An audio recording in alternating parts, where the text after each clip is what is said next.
The Wonderful Wizard of Oz by L. Frank Baum, Chapter 1. The Cyclone. Dorothy lived in the midst of the great Kansas prairies, with Uncle Henry, who was a farmer, and Aunt Em, who was the farmer's wife. Their house was small, for the lumber to build it had to be carried by wagon many miles. There were 4 walls, a floor, and a roof, which made one room. And this room contained a rusty-looking cook stove, a cupboard for the dishes, a table, 3 or 4 chairs, and the beds. Uncle Henry and Aunt Em had a big bed in one corner, and Dorothy a little bed in another corner. There was no garret at all and no cellar, except a small hole dug in the ground, called a cyclone cellar, where the family could go in case one of those great whirlwinds arose, mighty enough to crush any building in its path. It was reached by a trap door in the middle of the floor, from which a ladder led down into the small dark hole. When Dorothy stood in the doorway and looked around, she could see nothing but the great gray prairie on every side.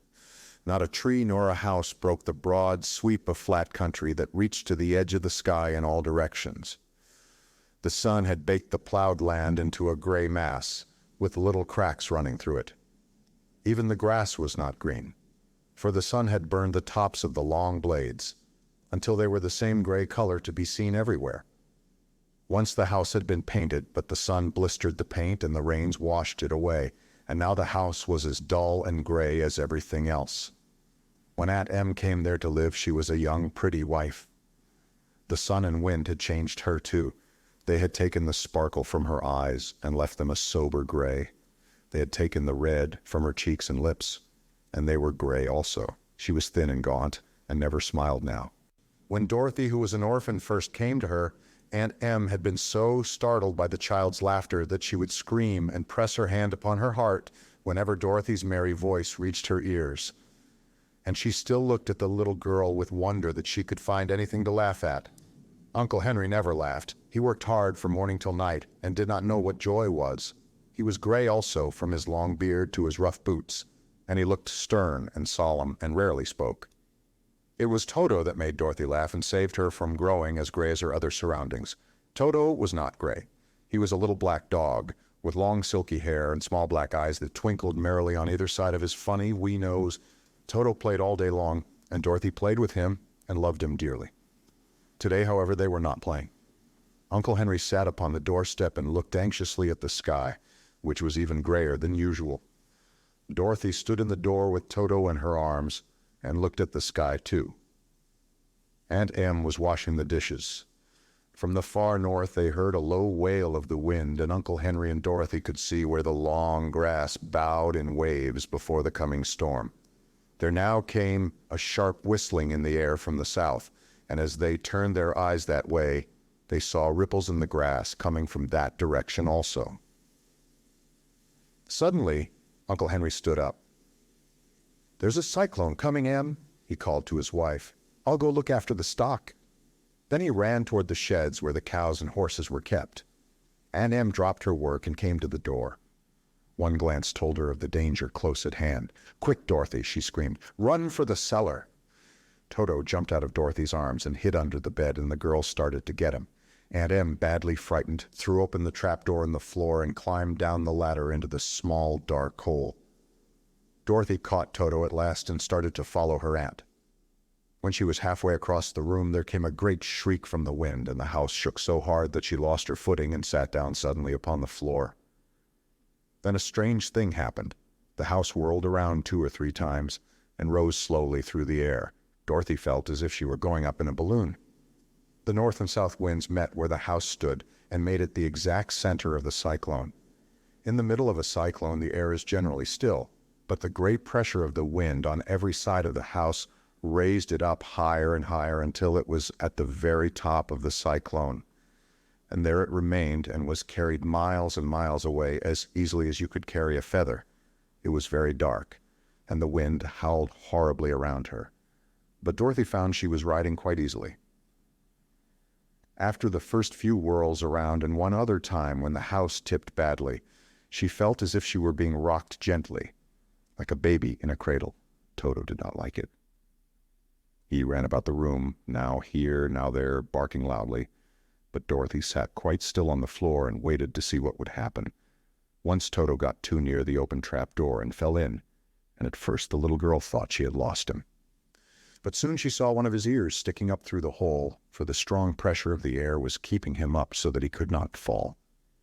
She crept to the hole, caught Toto by the ear, and dragged him into the room again, afterward closing the trapdoor so that no more accidents could happen. Hour after hour passed away, and slowly Dorothy got over her fright, but she felt quite lonely, and the wind shrieked so loudly all about her that she nearly became deaf. At first she had wondered if she would be dashed to pieces when the house fell again, but as the hours passed and nothing terrible happened, she stopped worrying and resolved to wait calmly and see what the future would bring. At last she crawled over the swaying floor to her bed and lay down upon it, and Toto followed and lay down beside her.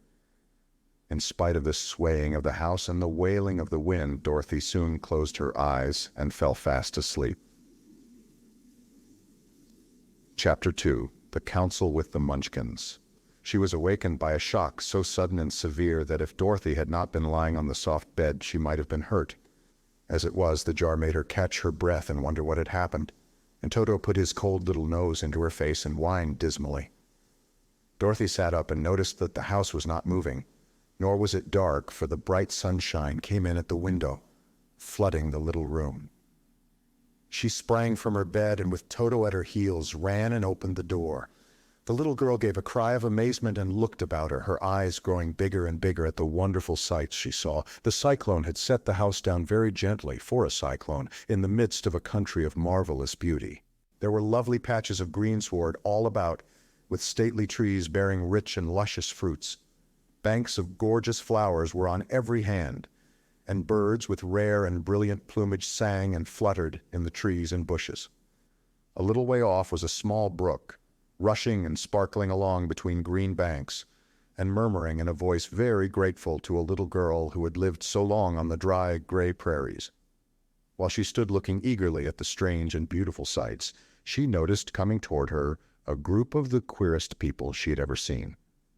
They were not as big as the grown folk she had always been used to, but neither were they very small.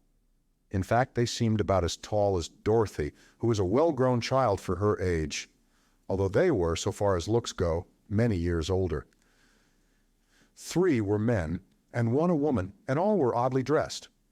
They wore round hats that rose to a small point a foot above their heads, with little bells around the brims that tinkled sweetly as they moved. The hats of the men were blue. The little woman's hat was white, and she wore a white gown that hung in pleats from her shoulders. Over it were sprinkled little stars that glistened in the sun like diamonds. The men were dressed in blue, of the same shade as their hats, and wore well-polished boots with a deep roll of blue at the tops. The men, Dorothy thought, were about as old as Uncle Henry, for 2 of them had beards, but the little woman was doubtless much older. Her face was covered with wrinkles, her hair was nearly white, and she walked rather stiffly. When these people drew near the house where Dorothy was standing in the doorway, they paused and whispered among themselves as if afraid to come farther. But the little old woman walked up to Dorothy, made a low bow, and said in a sweet voice, "You are welcome, most noble sorceress, to the land of the Munchkins. We are so grateful to you for having killed the wicked witch of the East, and for setting our people free from bondage." Dorothy listened to this speech with wonder. What could the little woman possibly mean by calling her a sorceress and saying she had killed the wicked witch of the East? Dorothy was an innocent, harmless little girl who had been carried by a cyclone many miles from home, and she had never killed anything in all her life. But the little woman evidently expected her to answer, so Dorothy said with hesitation, "You are very kind, but there must be some mistake. I have not killed anything." "Your house did, anyway," replied the little old woman with a laugh. "And that is the same thing. See," she continued, pointing to the corner of the house, "there are her 2 feet still sticking out from under a block of wood." Dorothy looked and gave a little cry of fright. There indeed, just under the corner of the great beam the house rested on, 2 feet were sticking out, shod in silver shoes with pointed toes. "Oh dear," cried Dorothy, clasping her hands together in dismay. The house must have fallen on her. Whatever shall we do?" "There is nothing to be done," said the little woman calmly. "But who was she?" asked Dorothy. "She was the Wicked Witch of the East, as I said," answered the little woman. "She has held all the Munchkins in bondage for many years, making them slave for her night and day. Now they are all set free, and are grateful to you for the favor." "Who are the Munchkins?" inquired Dorothy. "They are the people who live in this land of the East, where the Wicked Witch ruled." "Are you a Munchkin?" asked Dorothy. "No, but I am their friend, although I live in the land of the North, when they saw the Witch of the East was dead. The Munchkins sent a swift messenger to me, and I came at once. I am the Witch of the North." "Oh, gracious!" cried Dorothy. "Are you a real witch?" "Yes, indeed," answered the little woman. "But I am a good witch, and the people love me. I am not as powerful as the Wicked Witch was who ruled here, or I should have set the people free myself." "But I thought all witches were wicked," said the girl, who was half frightened at facing a real witch. "Oh no, that's a great mistake. There were only 4 witches in all the land of Oz, and 2 of them, those who live in the North and the South, are good witches. I know this is true, for I am one of them myself, and cannot be mistaken.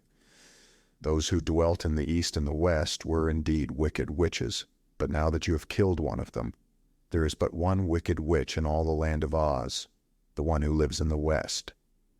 "But," said Dorothy after a moment's thought, "Aunt Em has told me that the witches were all dead years and years ago." "Who is Aunt Em?" inquired the little old woman. "She is my aunt who lives in Kansas, where I came from." The Witch of the North seemed to think for a time, with her head bowed and her eyes upon the ground. Then she looked up and said, "I do not know where Kansas is, for I have never heard that country mentioned before. But tell me, is it a civilized country?" "Oh yes," replied Dorothy. "Then that accounts for it. In the civilized countries, I believe there are no witches left, nor wizards, nor sorceresses, nor magicians. But you see, the land of Oz has never been civilized, for we are cut off from all the rest of the world. Therefore we still have witches and wizards amongst us." "Who are the wizards?" asked Dorothy. "Oz himself is the great wizard," answered the witch, sinking her voice to a whisper. "He is more powerful than all the rest of us together. He lives in the city of emeralds." Dorothy was going to ask another question, but just then the Munchkins, who had been standing silently by, gave a loud shout and pointed to the corner of the house where the Wicked Witch had been lying. "What is it?" asked the little old woman, and looked and began to laugh. The feet of the dead witch had disappeared entirely, and nothing was left but the silver shoes. "She was so old," explained the Witch of the North, "that she dried up quickly in the sun. That is the end of her. But the silver shoes are yours, and you shall have them to wear." She reached down and picked up the shoes, and after shaking the dust out of them, handed them to Dorothy. "The Witch of the East was proud of those silver shoes," said one of the Munchkins, "and there is some charm connected with them, but what it is we never knew." Dorothy carried the shoes into the house and placed them on the table. Then she came out again to the Munchkins and said, "I'm anxious to get back to my aunt and uncle, for I'm sure they will worry about me. Can you help me find my way?" The Munchkins and the witch first looked at one another, and then at Dorothy, and then shook their heads. "At the east, not far from here," said one, "there is a great desert, and none could live to cross it." "It is the same at the south," said another, "for I have been there and seen it. The south is the country of the Quadlings." "I am told," said the third man, "that it is the same at the west, and that country, where the Winkies live, is ruled by the Wicked Witch of the West, who would make you her slave if you passed her way." "The north is my home," said the old lady, "and at its edge is the same great desert that surrounds this land of Oz. I'm afraid, my dear, you will have to live with us." Dorothy began to sob at this, for she felt lonely among all these strange people. Her tears seemed to grieve the kind-hearted Munchkins, for they immediately took out their handkerchiefs and began to weep also. As for the little old woman, she took off her cap and balanced the point on the end of her nose, while she counted 1, 2, 3 in a solemn voice. At once the cap changed to a slate, on which was written in big white chalk marks, "Let Dorothy go to the city of emeralds." The little old woman took the slate from her nose, and having read the words on it, asked, "Is your name Dorothy, my dear?" "Yes," answered the child, looking up and drying her tears. "Then you must go to the city of emeralds. Perhaps Oz will help you." "Where is this city?"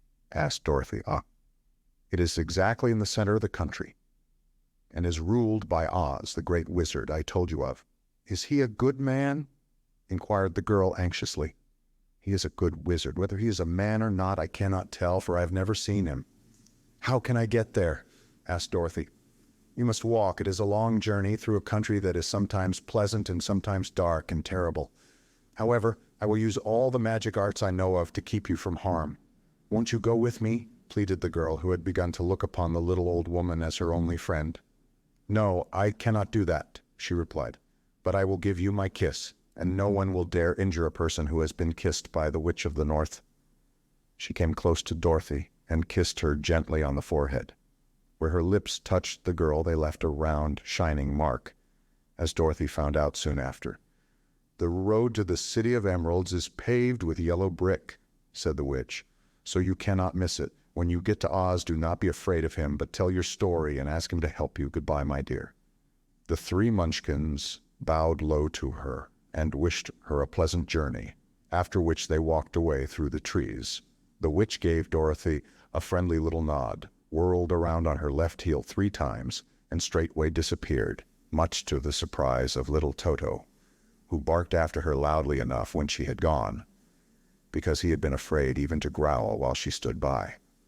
But Dorothy, knowing her to be a witch, had expected her to disappear in just that way, and was not surprised in the least.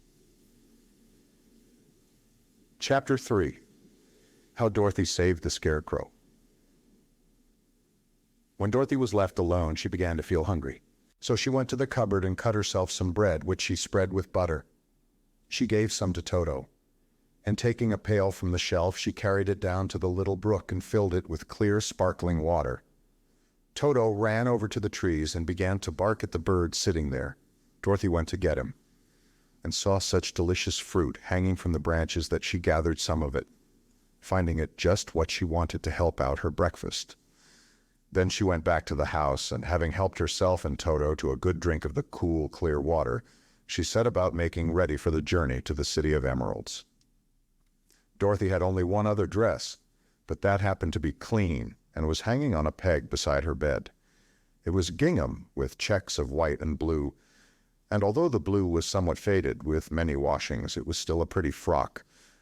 The girl washed herself carefully, dressed herself in the clean gingham, and tied her pink sunbonnet on her head.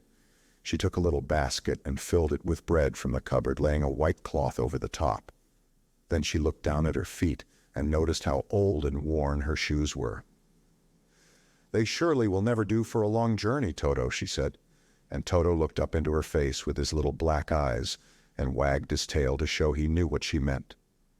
At that moment Dorothy saw lying on the table the silver shoes that had belonged to the Witch of the East. "I wonder if they will fit me," she said to Toto. They would be just the thing to take a long walk in, for they could not wear out. She took off her old leather shoes and tried on the silver ones, which fitted her as well as if they had been made for her. Finally, she picked up her basket. "Come along, Toto," she said. "We will go to the Emerald City and ask the Great Oz how to get back to Kansas again." She closed the door, locked it, and put the key carefully in the pocket of her dress.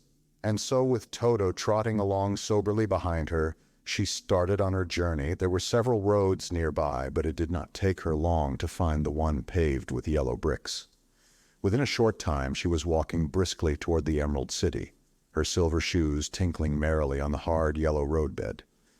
The sun shone bright and the birds sang sweetly, and Dorothy did not feel nearly so bad as you might think a little girl would, who had been suddenly whisked away from her own country and set down in the midst of a strange land.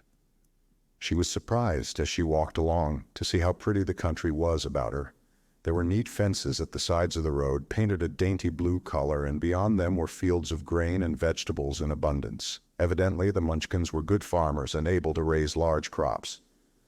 Once in a while she would pass a house, and the people came out to look at her and bow low as she went by, for everyone knew she had been the means of destroying the wicked witch and setting them free from bondage.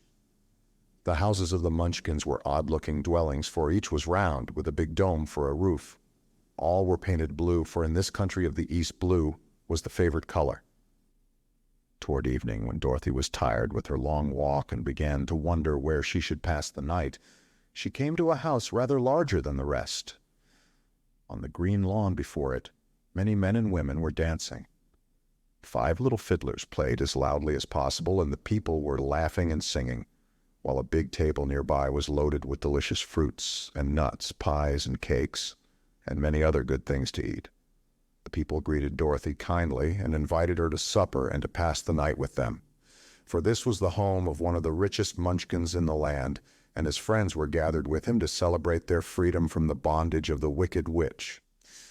Dorothy ate a hearty supper and was waited upon by the rich Munchkin himself, whose name was Bach. Then she sat upon a settee and watched the people dance. When Bach saw her silver shoes, he said, "You must be a great sorceress." "Why?" asked the girl. "Because you wear silver shoes and have killed the wicked witch. Besides, you have white in your frock, and only witches and sorceresses wear white." "My dress is blue and white checked," said Dorothy, smoothing out the wrinkles in it. "It is kind of you to wear that," said Bach. "Blue is the color of the Munchkins, and white is the witch color, so we know you are a friendly witch." Dorothy did not know what to say to this, for all the people seemed to think her a witch, and she knew very well she was only an ordinary little girl who had come by the chance of a cyclone into a strange land. When she had tired watching the dancing, Bach led her into the house, where he gave her a room with a pretty bed in it.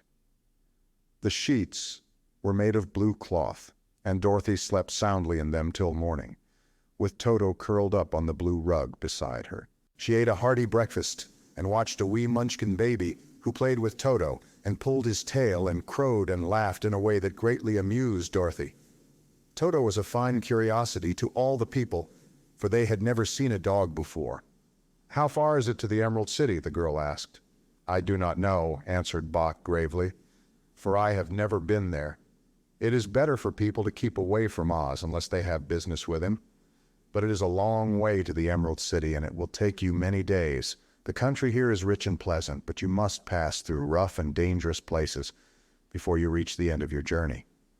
This worried Dorothy a little, but she knew that only the great Oz could help her get to Kansas again, so she bravely resolved not to turn back. She bade her friends goodbye, and again started along the road of yellow brick.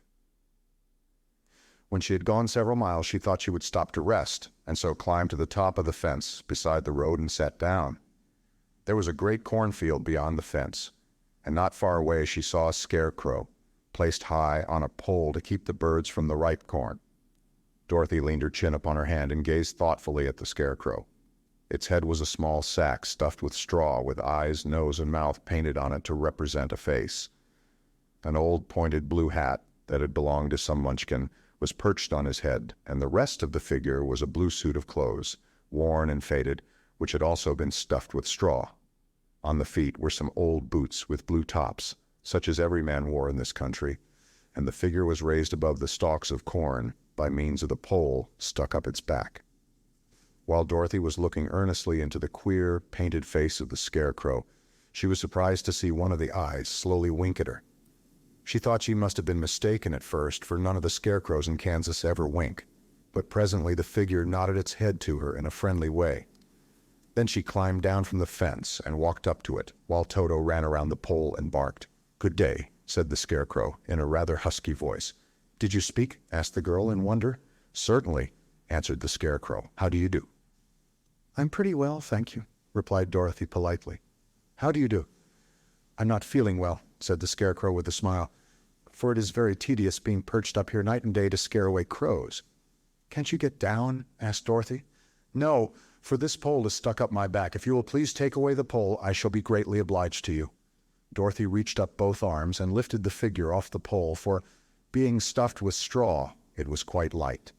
"Thank you very much," said the scarecrow, when he had been set down on the ground. "I feel like a new man." Dorothy was puzzled at this, for it sounded queer to hear a stuffed man speak, and to see him bow and walk along beside her. "Who are you?" asked the scarecrow when he had stretched himself and yawned. "And where are you going?" My name is Dorothy, said the girl, and I am going to the Emerald City to ask the great Oz to send me back to Kansas. Where is the Emerald City? He inquired. And who is Oz? Why, don't you know? She returned in surprise. No, indeed, I don't know anything. You see, I'm stuffed, so I have no brains at all, he answered sadly. Oh, said Dorothy, I'm awfully sorry for you. Do you think, he asked, if I go to the Emerald City with you, that Oz would give me some brains? I cannot tell, she returned. But you may come with me if you like. If Oz will not give you any brains, you will be no worse off than you are now. That is true, said the Scarecrow. You see, he continued confidentially, I don't mind my legs and arms and body being stuffed, because I cannot get hurt. If anyone treads on my toes or sticks a pin into me, it doesn't matter, for I can't feel it. But I do not want people to call me a fool, and if my head stays stuffed with straw instead of with brains, as yours is, how am I ever to know anything? I understand how you feel, said the little girl, who was truly sorry for him. If you will come with me, I'll ask Oz to do all he can for you. Thank you, he answered gratefully. They walked back to the road. Dorothy helped him over the fence, and they started along the path of yellow brick for the Emerald City. Toto did not like this addition to the party at first. He smelled around the stuffed man as if he suspected there might be a nest of rats in the straw, and he often growled in an unfriendly way at the Scarecrow. Don't mind Toto, said Dorothy to her new friend. He never bites. Oh, I'm not afraid, replied the Scarecrow. He can't hurt the straw. Do let me carry that basket for you. I shall not mind it, for I can't get tired. I'll tell you a secret, he continued as he walked along. There is only one thing in the world I am afraid of. What is that? Asked Dorothy. The Munchkin farmer who made you? No, answered the Scarecrow. It's a lighted match. To Chapter 4. The Road Through the Forest. After a few hours, the road began to be rough, and the walking grew so difficult that the Scarecrow often stumbled over the yellow bricks, which were here very uneven. Sometimes, indeed, they were broken or missing altogether, leaving holes that Toto jumped across and Dorothy walked around. As for the Scarecrow, having no brains, he walked straight ahead, and so stepped into the holes and fell at full length on the hard bricks. It never hurt him, however, and Dorothy would pick him up and set him upon his feet again, while he joined her in laughing merrily at his own mishap. The farms were not nearly so well cared for here as they were farther back. There were fewer houses and fewer fruit trees, and the farther they went, the more dismal and lonesome the country became. At noon they sat down by the roadside near a little brook, and Dorothy opened her basket and got out some bread. She offered a piece to the Scarecrow, but he refused. I am never hungry, he said. And it is a lucky thing I am not, for my mouth is only painted, and if I should cut a hole in it so I could eat, the straw I am stuffed with would come out, and that would spoil the shape of my head. Dorothy saw at once that this was true, so she only nodded and went on eating her bread. Tell me something about yourself and the country you came from, said the Scarecrow when she had finished her dinner. So she told him all about Kansas and how gray everything was there, and how the cyclone had carried her to this queer land of Oz. The Scarecrow listened carefully and said, I cannot understand why you should wish to leave this beautiful country and go back to the dry, gray place you call Kansas. That is because you have no brains, answered the girl. No matter how dreary and gray our homes are, we people of flesh and blood would rather live there than in any other country. Be it ever so beautiful, there is no place like home. The Scarecrow sighed. Of course, I cannot understand it, he said. If your heads were stuffed with straw like mine, you would probably all live in the beautiful places, and then Kansas would have no people at all. It is fortunate for Kansas that you have brains. Won't you tell me a story while we are resting? Asked the child. The Scarecrow looked at her reproachfully and answered, My life has been so short that I really know nothing whatever. I was only made day before yesterday. What happened in the world before that time is all unknown to me. Luckily, when the farmer made my head, one of the first things he did was to paint my ears so that I heard what was going on. There was another Munchkin with him, and the first thing I heard was the farmer saying, How do you like those ears? They aren't straight, answered the other. Never mind, said the farmer. They are ears just the same, which was true enough. Now I'll make the eyes, said the farmer. So he painted my right eye, and as soon as it was finished I found myself looking at him and at everything around me with a great deal of curiosity, for this was my first glimpse of the world. "That's a rather pretty eye," remarked the Munchkin, who was watching the farmer. "Blue paint is just the color for eyes. I think I'll make the other a little bigger," said the farmer. And when the second eye was done, I could see much better than before. Then he made my nose and my mouth. But I did not speak, because at that time I didn't know what a mouth was for. I had the fun of watching them make my body and my arms and legs, and when they fastened on my head at last, I felt very proud, for I thought I was just as good a man as anyone. "This fellow will scare the crows fast enough," said the farmer. "He looks just like a man." "Why, he is a man," said the other, and I quite agreed with him. The farmer carried me under his arm to the cornfield and set me up on a tall stick where you found me. He and his friend soon after walked away and left me alone. I did not like to be deserted this way, so I tried to walk after them, but my feet would not touch the ground and I was forced to stay on that pole. It was a lonely life to lead, for I had nothing to think of, having been made such a little while before. Many crows and other birds flew into the cornfield, but as soon as they saw me, they flew away again, thinking I was a Munchkin, and this pleased me and made me feel that I was quite an important person. By and by, an old crow flew near me, and after looking at me carefully, he perched upon my shoulder and said, "I wonder if that farmer thought to fool me in this clumsy manner. Any crow of sense could see that you're only stuffed with straw." Then he hopped down at my feet and ate all the corn he wanted. The other birds, seeing he was not harmed by me, came to eat the corn too, so in a short time there was a great flock of them about me. I felt sad at this, for it showed I was not such a good scarecrow after all, but the old crow comforted me, saying, "If you only had brains in your head, you would be as good a man as any of them, and a better man than some of them. Brains are the only things worth having in this world, no matter whether one is a crow or a man." After the crows had gone, I thought this over and decided I would try hard to get some brains. By good luck, you came along and pulled me off the stake, and from what you say, I am sure the great Oz will give me brains as soon as we get to the Emerald City.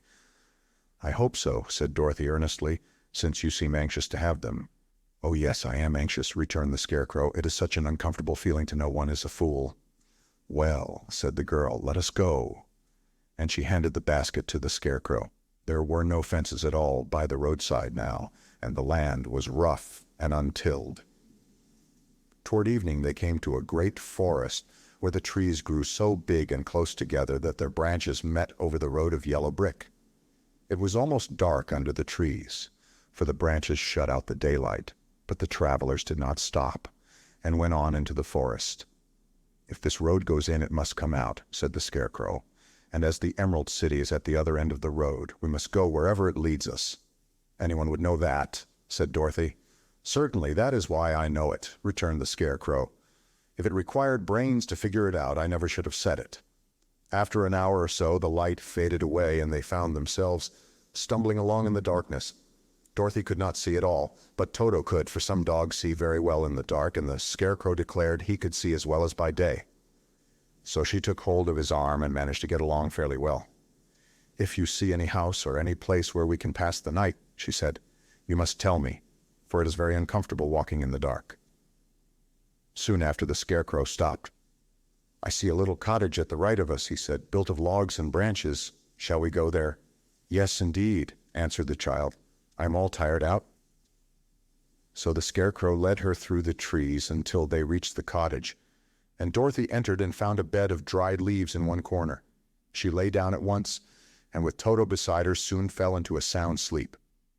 The Scarecrow, who was never tired, stood up in another corner and waited patiently until morning came. Chapter 5. The Rescue of the Tin Woodman. When Dorothy awoke, the sun was shining through the trees, and Toto had long been out chasing birds around him and squirrels. She sat up and looked around her. There was the Scarecrow still standing patiently in his corner, waiting for her. "We must go and search for water," she said to him. "Why do you want water?" he asked. "To wash my face clean after the dust of the road, and to drink, so the dry bread will not stick in my throat."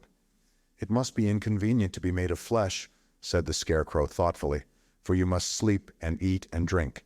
However, you have brains. and it is worth a lot of bother to be able to think properly. They left the cottage and walked through the trees until they found a little spring of clear water, where Dorothy drank and bathed and ate her breakfast.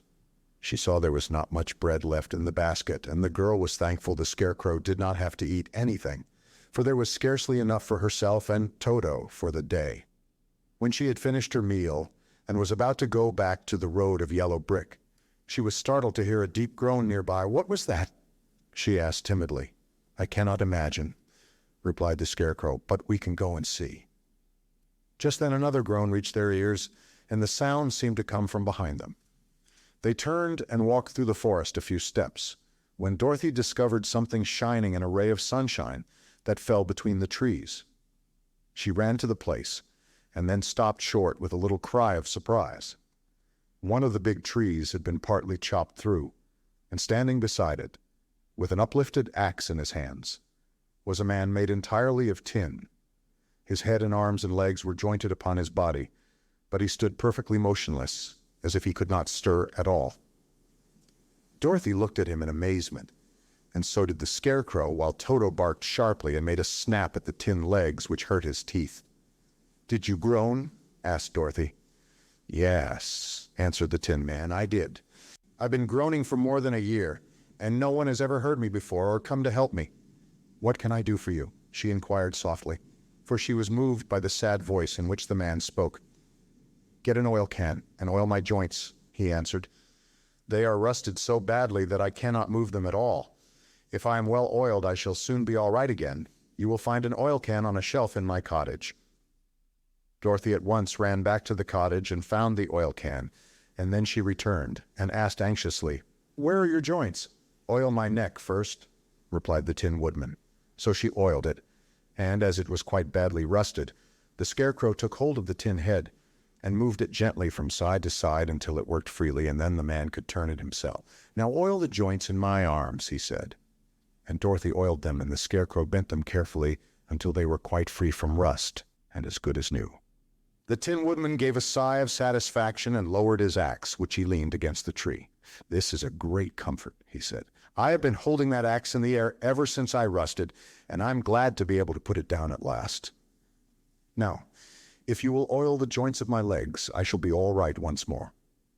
So they oiled his legs until he could move them freely, and he thanked them again and again for his release, for he seemed a very polite creature and very grateful. "I might have stood there always if you had not come along," he said, "so you have certainly saved my life. How did you happen to be here?" "We're on our way to the Emerald City to see the great Oz," she answered, "and we stopped at your cottage to pass the night." "Why do you wish to see Oz?" he asked. "I want him to send me back to Kansas, and the Scarecrow wants him to put a few brains into his head," she replied. The Tin Woodman appeared to think deeply for a moment. Then he said, "Do you suppose Oz could give me a heart?" "I guess so," Dorothy answered. "It would be as easy as to give the Scarecrow brains." "True," the Tin Woodman returned. "So, if you will allow me to join your party, I will also go to the Emerald City and ask Oz to help me." "Come along," said the Scarecrow heartily, and Dorothy added that she would be pleased to have his company. So the Tin Woodman shouldered his axe, and they all passed through the forest until they came to the road that was paved with yellow brick. The Tin Woodman had asked Dorothy to put the oil can in her basket, for he said, "If I should get caught in the rain and rust again, I would need the oil can badly." It was a bit of good luck to have their new comrade join the party, for soon after they had begun their journey again, they came to a place where the trees and branches grew so thick over the road that the travelers could not pass. But the Tin Woodman set to work with his axe and chopped so well that soon he cleared a passage for the entire party. Dorothy was thinking so earnestly as they walked along that she did not notice when the Scarecrow stumbled into a hole and rolled over to the side of the road. Indeed, he was obliged to call to her to help him up again. "Why didn't you walk around the hole?" asked the Tin Woodman. "I don't know enough," replied the Scarecrow cheerfully. "My head is stuffed with straw, you know, and that is why I am going to Oz to ask him for some brains." "Oh, I see," said the Tin Woodman. "But after all, brains are not the best things in the world." "Have you any?" inquired the Scarecrow. "No, my head is quite empty," answered the Woodman. "You know, But once I had brains and a heart also, so having tried them both, I should much rather have a heart. "And why is that?" asked the Scarecrow. "I will tell you my story, and then you will know." So while they were walking through the forest, the Tin Woodman told the following story. "I was born the son of a woodman who chopped down trees in the forest and sold the wood for a living. When I grew up, I too became a wood chopper. And after my father died, I took care of my old mother as long as she lived. Then I made up my mind that instead of living alone, I would marry, so that I might not become lonely. There was one of the Munchkin girls who was so beautiful that I soon grew to love her with all my heart. She, on her part, promised to marry me as soon as I could earn enough money to build a better house for her, so I set to work harder than ever. But the girl lived with an old woman who did not want her to marry anyone, for she was so lazy she wished the girl to remain with her and do the cooking and the housework. So the old woman went to the Wicked Witch of the East and promised her 2 sheep and a cow if she would prevent the marriage. Thereupon the Wicked Witch enchanted my axe, and when I was chopping away at my best one day, for I was anxious to get the new house and my wife as soon as possible, the axe slipped all at once and cut off my left leg. This at first seemed a great misfortune, for I knew a one-legged man could not do very well as a wood chopper. So I went to a tinsmith and had him make me a new leg out of tin. The leg worked very well once I was used to it. But my action angered the Wicked Witch of the East, for she had promised the old woman I should not marry the pretty Munchkin girl. When I began chopping again, my axe slipped and cut off my right leg. Again I went to the tinsmith, and again he made me a leg out of tin. After this, the enchanted axe cut off my arms, one after the other. But, nothing daunted, I had them replaced with tin ones. The Wicked Witch then made the axe slip and cut off my head, and at first I thought that was the end of me. But the tinsmith happened to come along, and he made me a new head out of tin. I thought I had beaten the Wicked Witch then, and I worked harder than ever. But I little knew how cruel my enemy could be. She thought of a new way to kill my love for the beautiful Munchkin maiden, and made my axe slip again, so that it cut right through my body, splitting me into 2 halves. Once more the tinsmith came to my help, and made me a body of tin, fastening my tin arms and legs and head to it by means of joints, so that I could move around as well as ever. But alas, I had now no heart, so that I lost all my love for the Munchkin girl, and did not care whether I married her or not. I suppose she's still living with the old woman, waiting for me to come after her. My body shone so brightly in the sun that I felt very proud of it, and it did not matter now if my axe slipped, for it could not cut me. There was only one danger, that my joints would rust, but I kept an oil can in my cottage, and took care to oil myself whenever I needed it. However, there came a day when I forgot to do this, and being caught in a rainstorm, before I thought of the danger, my joints had rusted, and I was left to stand in the woods until you came to help me. It was a terrible thing to undergo, but during the year I stood there, I had time to think that the greatest loss I had known was the loss of my heart. While I was in love, I was the happiest man on earth, but no one can love who has not a heart, and so I am resolved to ask Oz to give me one. If he does, I will go back to the Munchkin maiden and marry her. Both Dorothy and the Scarecrow had been greatly interested in the story of the Tin Woodman, and now they knew why he was so anxious to get a new heart. "All the same," said the Scarecrow, "I shall ask for brains instead of a heart, for a fool would not know what to do with a heart if he had one." "I shall take the heart," returned the Tin Woodman, "for brains do not make one happy, and happiness is the best thing in the world." Dorothy did not say anything, for she was puzzled to know which of her 2 friends was right, and she decided if she could only get back to Kansas and Aunt Em, it did not matter so much whether the Woodman had no brains and the Scarecrow no heart, or each got what he wanted. What worried her most was that the bread was nearly gone, and another meal for herself and Toto would empty the basket. To be sure, neither the Woodman nor the Scarecrow ever ate anything, but she was not made of tin nor straw, and could not live unless she was fed. Chapter 6. The Cowardly Lion.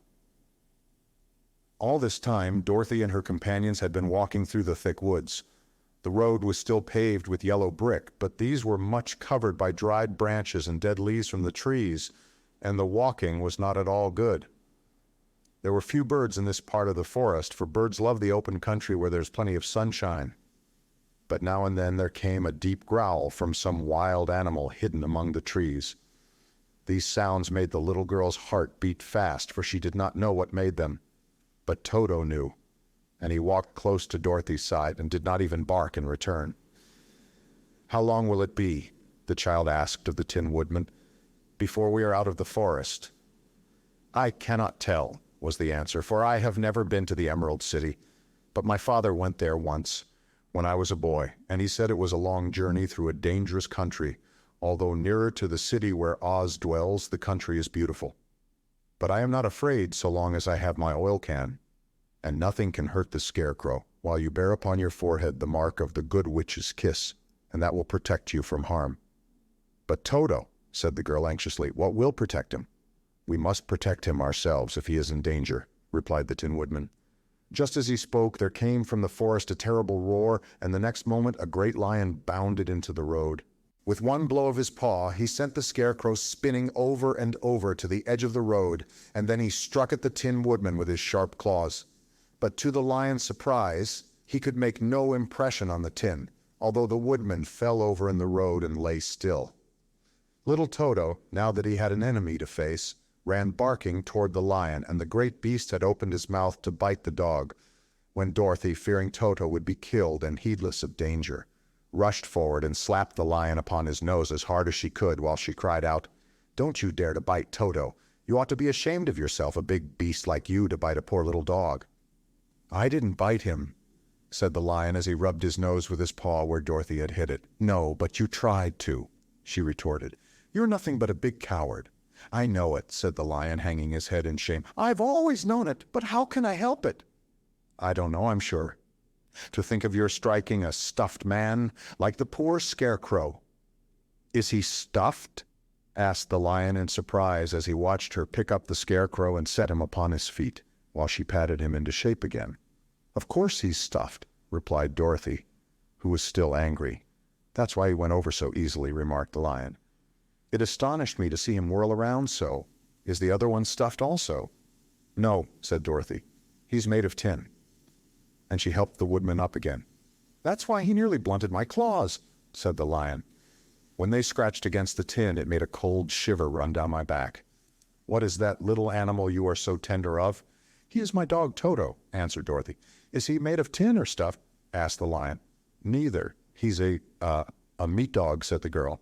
"Oh, he's a curious animal and seems remarkably small now that I look at him." "No one would think of biting such a little thing except a coward like me," continued the lion sadly. "What makes you a coward?" asked Dorothy, looking at the great beast in wonder, for he was as big as a small horse. "It's a mystery," replied the lion. "I suppose I was born that way. All the other animals in the forest naturally expect me to be brave, for the lion is everywhere thought to be the king of beasts. I learned that if I roared very loudly, every living thing was frightened and got out of my way. Whenever I've met a man, I've been awfully scared, but I just roared at him, and he has always run away as fast as he could go. If the elephants and the tigers and the bears had ever tried to fight me, I should have run myself. I'm such a coward, but just as soon as they hear me roar, they all try to get away from me, and of course I let them go." "But that isn't right. The king of beasts shouldn't be a coward," said the Scarecrow. "I know it," returned the lion, wiping a tear from his eye with the tip of his tail. "It is my great sorrow, and makes my life very unhappy. But whenever there is danger, my heart begins to beat fast." "Perhaps you have heart disease," said the Tin Woodman. "It may be," said the lion. "If you have," continued the Tin Woodman, "you ought to be glad, for it proves you have a heart. For my part, I have no heart, so I cannot have heart disease." "Perhaps," said the lion thoughtfully, "if I had no heart, I should not be a coward." "Have you brains?" asked the Scarecrow. "I suppose so. I've never looked to see," replied the lion. "I am going to the great Oz to ask him to give me some," remarked the Scarecrow, "for my head is stuffed with straw." "And I am going to ask him to give me a heart," said the woodman. "And I am going to ask him to send Toto and me back to Kansas," added Dorothy. "Do you think Oz could give me courage?" asked the cowardly lion. "Just as easily as he could give me brains," said the Scarecrow. "Or give me a heart," said the Tin Woodman. "Or send me back to Kansas," said Dorothy. "Then, if you don't mind, I'll go with you," said the lion, "for my life is simply unbearable without a bit of courage." "You will be very welcome," answered Dorothy, "for you will help to keep away the other wild beasts. It seems to me they must be more cowardly than you are if they allow you to scare them so easily." "They really are," said the lion, "but that doesn't make me any braver, and as long as I know myself to be a coward, I shall be unhappy." So once more the little company set off upon the journey, the lion walking with stately strides at Dorothy's side. Toto did not approve of this new comrade at first, for he could not forget how nearly he had been crushed between the lion's great jaws. But after a time he became more at ease, and presently Toto and the cowardly lion had grown to be good friends. During the rest of that day there was no other adventure to mar the peace of their journey. Once, indeed, the Tin Woodman stepped upon a beetle that was crawling along the road and killed the poor little thing. This made the Tin Woodman very unhappy, for he was always careful not to hurt any living creature. And as he walked along he wept several tears of sorrow and regret. These tears ran slowly down his face and over the hinges of his jaw, and there they rusted. When Dorothy presently asked him a question, the Tin Woodman could not open his mouth, for his jaws were tightly rusted together.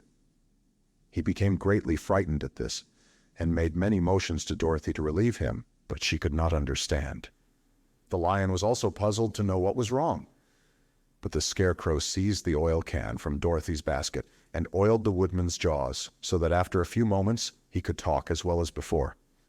"This will serve me a lesson," said he, "to look where I step, for if I should kill another bug or beetle I should surely cry again, and crying rusts my jaws so that I cannot speak." Thereafter he walked very carefully, with his eyes on the road, and when he saw a tiny ant toiling by he would step over it so as not to harm it. The Tin Woodman knew very well he had no heart, and therefore he took great care never to be cruel or unkind to anything. "You people with hearts," he said, "have something to guide you and need never do wrong, but I have no heart, and so I must be very careful. When Oz gives me a heart, of course, I needn't mind so much." Chapter 7. The Journey to the Great Oz. They were obliged to camp out that night under a large tree in the forest, for there were no houses near. The tree made a good thick covering to protect them from the dew, and the Tin Woodman chopped a great pile of wood with his axe, and Dorothy built a splendid fire that warmed her and made her feel less lonely. She and Toto ate the last of their bread, and now she did not know what they would do for breakfast. "If you wish," said the lion, "I will go into the forest and kill a deer for you. You can roast it by the fire, since your tastes are so peculiar that you prefer cooked food, and then you will have a very good breakfast." "Don't, please don't," begged the Tin Woodman. "I should certainly weep if you killed a poor deer, and then my jaws would rust again." But the lion went away into the forest and found his own supper, and no one ever knew what it was, for he didn't mention it. And the Scarecrow found a tree full of nuts and filled Dorothy's basket with them, so that she would not be hungry for a long time. She thought this was very kind and thoughtful of the Scarecrow, but she laughed heartily at the awkward way in which the poor creature picked up the nuts. His padded hands were so clumsy and the nuts were so small that he dropped almost as many as he put in the basket. But the Scarecrow did not mind how long it took him to fill the basket, for it enabled him to keep away from the fire, as he feared a spark might get into his straw and burn him up. So he kept a good distance away from the flames, and only came near to cover Dorothy with dry leaves when she lay down to sleep. These kept her very snug and warm, and she slept soundly until morning. When it was daylight, the girl bathed her face in a little rippling brook, and soon after they all started toward the Emerald City. This was to be an eventful day for the travelers. They had hardly been walking an hour when they saw before them a great ditch that crossed the road and divided the forest as far as they could see on either side. It was a very wide ditch, and when they crept up to the edge and looked into it, they could see it was also very deep, and there were many big jagged rocks at the bottom. The sides were so steep that none of them could climb down, and for a moment it seemed that their journey must end. "What shall we do?" asked Dorothy despairingly. "I haven't the faintest idea," said the Tin Woodman, and the lion shook his shaggy mane and looked thoughtful. But the Scarecrow said, "We cannot fly, that is certain. Neither can we climb down into this great ditch. Therefore, if we cannot jump over it, we must stop where we are." "I think I could jump over it," said the Cowardly Lion, after measuring the distance carefully in his mind. "Then we are all right," answered the Scarecrow, "for you can carry us all over on your back one at a time." "Well, I'll try it," said the Lion. "Who will go first?" "I will," declared the Scarecrow, "for if you found that you could not jump over the gulf, Dorothy would be killed, or the Tin Woodman badly dented on the rocks below. But if I am on your back, it will not matter so much, for the fall would not hurt me at all." "I'm terribly afraid of falling myself," said the Cowardly Lion, "but I suppose there is nothing to do but try it. So get on my back and we will make the attempt." The Scarecrow sat upon the Lion's back, and the big beast walked to the edge of the gulf and crouched down. "Why don't you run and jump?" asked the Scarecrow. "Because that isn't the way we lions do these things," he replied. Then, giving a great spring, he shot through the air and landed safely on the other side. They were all greatly pleased to see how easily he did it, and after the Scarecrow had got down from his back, the Lion sprang across the ditch again. Dorothy thought she would go next, so she took Toto in her arms and climbed on the Lion's back, holding tightly to his mane with one hand. The next moment it seemed as if she were flying through the air, and then before she had time to think about it, she was safe on the other side. The Lion went back a third time and got the Tin Woodman, and then they all sat down for a few moments to give the beast a chance to rest, for his great leaps had made his breath short, and he panted like a big dog that has been running too long. They found the forest very thick on this side, and it looked dark and gloomy. After the Lion had rested, they started along the road of yellow brick, silently wondering, each in his own mind, if ever they would come to the end of the woods and reach the bright sunshine again. To add to their discomfort, they soon heard strange noises in the depths of the forest, and the Lion whispered to them that it was in this part of the country that the Kalidahs lived. "What are the Kalidahs?" asked the girl. "They are monstrous beasts with bodies like bears and heads like tigers," replied the Lion, "and with claws so long and sharp that they could tear me in two as easily as I could kill Toto. I'm terribly afraid of the Kalidahs." "I'm not surprised that you are," returned Dorothy. "They must be dreadful beasts." The Lion was about to reply when suddenly they came to another gulf across the road.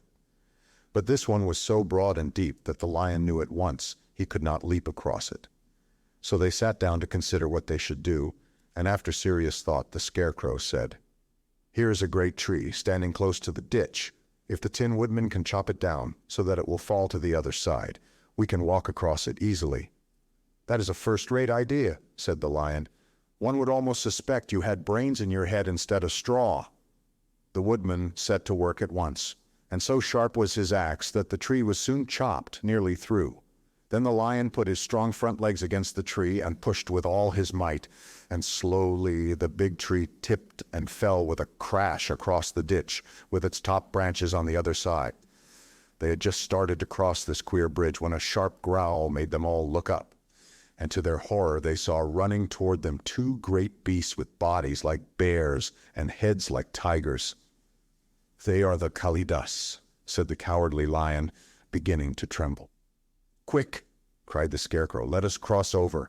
So Dorothy went first, holding Toto in her arms, the Tin Woodman followed, and the Scarecrow came next.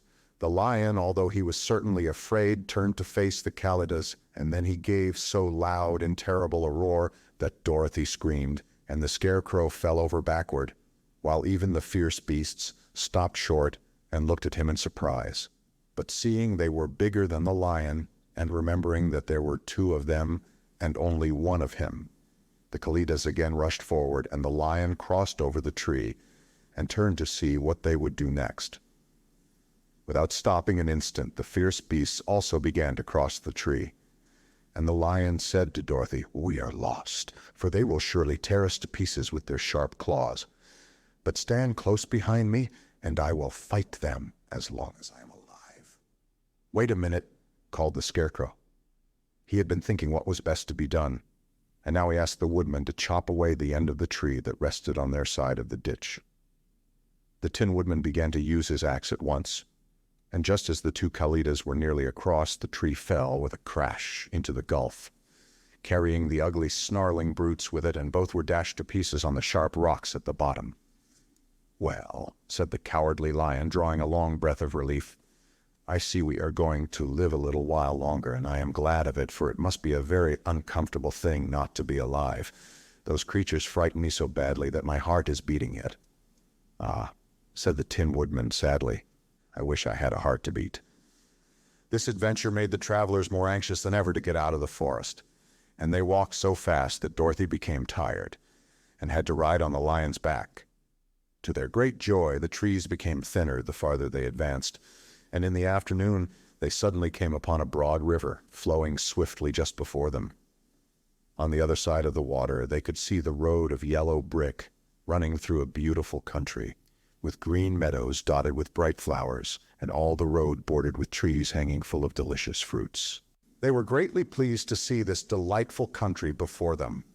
"How shall we cross the river?" asked Dorothy.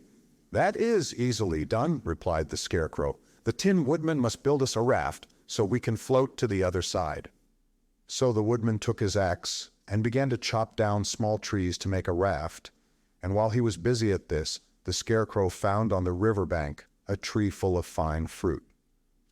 This pleased Dorothy, who had eaten nothing but nuts all day, and she made a hearty meal of the ripe fruit. But it takes time to make a raft, even when one is as industrious and untiring as the Tin Woodman, and when night came, the work was not done. So they found a cozy place under the trees where they slept well until the morning, and Dorothy dreamed of the Emerald City and of the good Wizard Oz, who would soon send her back to her own home again. Chapter 8: The Deadly Poppy Field. Our little party of travelers awakened the next morning refreshed and full of hope, and Dorothy breakfasted like a princess off peaches and plums from the trees beside the river. Behind them was the dark forest they had passed safely through, although they had suffered many discouragements. But before them was a lovely, sunny country that seemed to beckon them on to the Emerald City. To be sure, the broad river now cut them off from this beautiful land. But the raft was nearly done, and after the Tin Woodman had cut a few more logs and fastened them together with wooden pins, they were ready to start. Dorothy sat down in the middle of the raft and held Toto in her arms. When the Cowardly Lion stepped upon the raft, it tipped badly, for he was big and heavy. But the Scarecrow and the Tin Woodman stood upon the other end to steady it, and they had long poles in their hands to push the raft through the water. They got along quite well at first, but when they reached the middle of the river, the swift current swept the raft downstream farther and farther away from the road of yellow brick, and the water grew so deep that the long poles would not touch the bottom.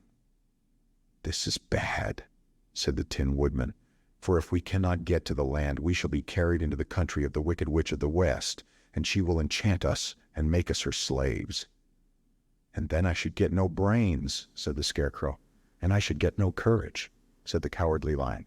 "And I should get no heart," said the Tin Woodman. "And I should never get back to Kansas," said Dorothy. "We must certainly get to the Emerald City if we can," the Scarecrow continued, and he pushed so hard on his long pole that it stuck fast in the mud at the bottom of the river. Then, before he could pull it out again, or let go, the raft was swept away, and the poor Scarecrow was left clinging to the pole in the middle of the river. "Goodbye," he called after them, and they were very sorry to leave him. Indeed, the Tin Woodman began to cry, but fortunately remembered that he might rust, and so dried his tears on Dorothy's apron. Of course this was a bad thing for the Scarecrow. "I am now worse off than when I first met Dorothy," he thought. "Then I was stuck on a pole in a cornfield where I could make believe scare the crows, at any rate. But surely there is no use for a Scarecrow stuck on a pole in the middle of a river. I am afraid I shall never have any brains after all." Down the stream the raft floated, and the poor Scarecrow was left far behind. Then the Lion said, "Something must be done to save us. I think I can swim to the shore and pull the raft after me, if you will only hold fast to the tip of my tail." So he sprang into the water, and the Tin Woodman caught fast hold of his tail. Then the Lion began to swim with all his might toward the shore. It was hard work, although he was so big, but by and by they were drawn out of the current, and then Dorothy took the Tin Woodman's long pole and helped push the raft to the land. They were all tired out when they reached the shore at last and stepped off upon the pretty green grass. They also knew that the stream had carried them a long way past the road of yellow brick that led to the Emerald City. "What shall we do now?" asked the Tin Woodman as the Lion lay down on the grass to let the sun dry him. "We must get back to the road in some way," said Dorothy. "The best plan will be to walk along the river bank until we come to the road again," remarked the Lion. So when they were rested, Dorothy picked up her basket and they started along the grassy bank to the road from which the river had carried them. It was a lovely country with plenty of flowers and fruit trees and sunshine to cheer them. And had they not felt so sorry for the poor Scarecrow, they could have been very happy. They walked along as fast as they could, Dorothy only stopping once to pick a beautiful flower, and after a time the Tin Woodman cried out, "Look!" Then they all looked at the river and saw the Scarecrow, perched upon his pole in the middle of the water, looking very lonely and sad. "What can we do to save him?" asked Dorothy. The Lion and the Woodman both shook their heads, for they did not know. So they sat down upon the bank and gazed wistfully at the Scarecrow until a stork flew by, who, upon seeing them, stopped to rest at the water's edge. "Who are you and where are you going?" asked the stork.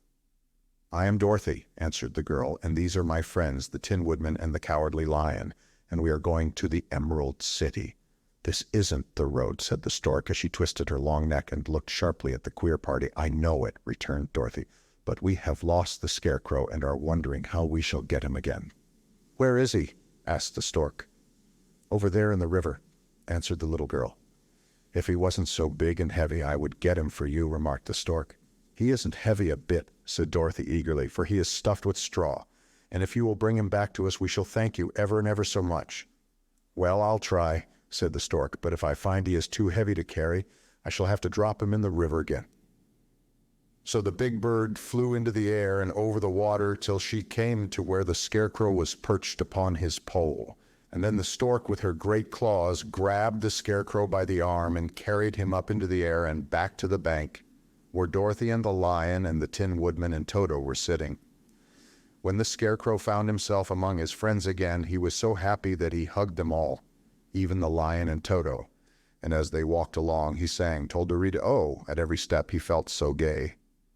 "I was afraid I should have to stay in the river forever," he said, "but the kind stork saved me, and if I ever get any brains, I shall find the stork again and do her some kindness in return." "That's all right," said the stork, who was flying along beside them.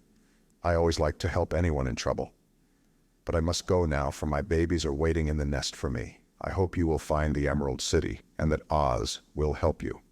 "Thank you," replied Dorothy, and then the kind stork flew into the air and was soon out of sight.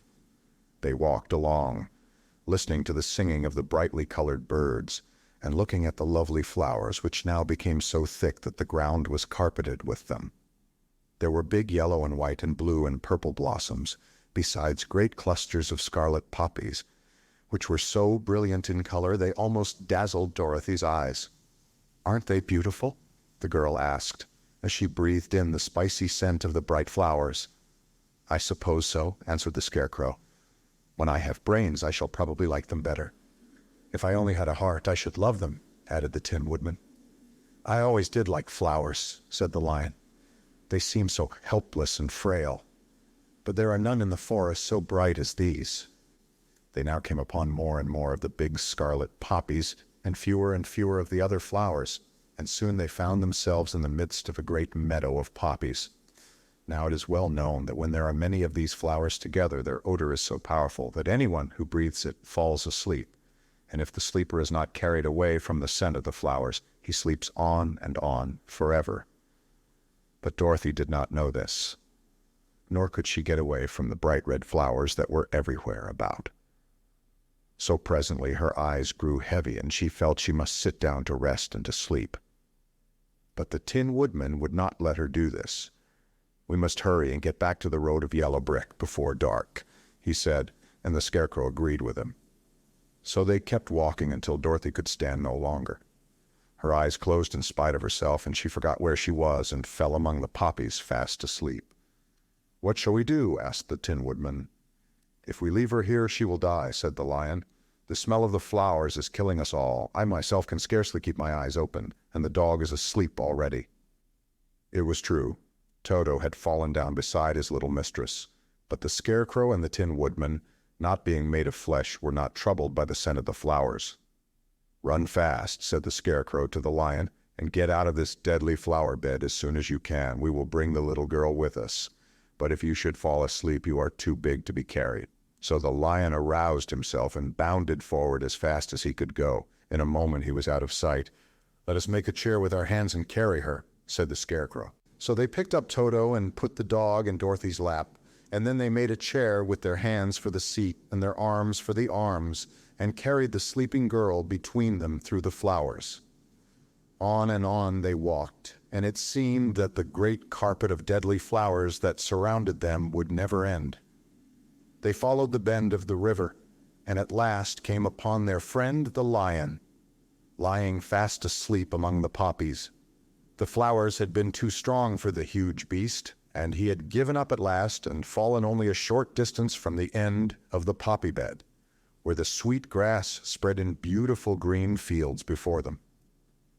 "We can do nothing for him," said the Tin Woodman sadly, "for he is much too heavy to lift. We must leave him here to sleep on forever, and perhaps he will dream that he has found courage at last." "I'm sorry," said the Scarecrow. "The Lion was a very good comrade for one so cowardly, but let us go on." They carried the sleeping girl to a pretty spot beside the river, far enough from the poppy field to prevent her breathing any more of the poison of the flowers, and here they laid her gently on the soft grass and waited for the fresh breeze to waken her. Chapter 9. The Queen of the Field. Mice. "We cannot be far from the road of yellow brick now," remarked the Scarecrow as he stood beside the girl, "for we have come nearly as far as the river carried us away." The Tin Woodman was about to reply when he heard a low growl, and turning his head, which worked beautifully on hinges, he saw a strange beast come bounding over the grass toward them.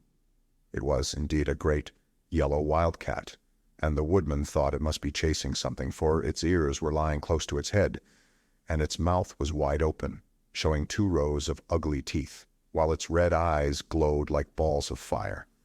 As it came nearer, the Tin Woodman saw that running before the beast was a little gray field mouse, and although he had no heart, he knew it was wrong for the wildcat to try to kill such a pretty, harmless creature.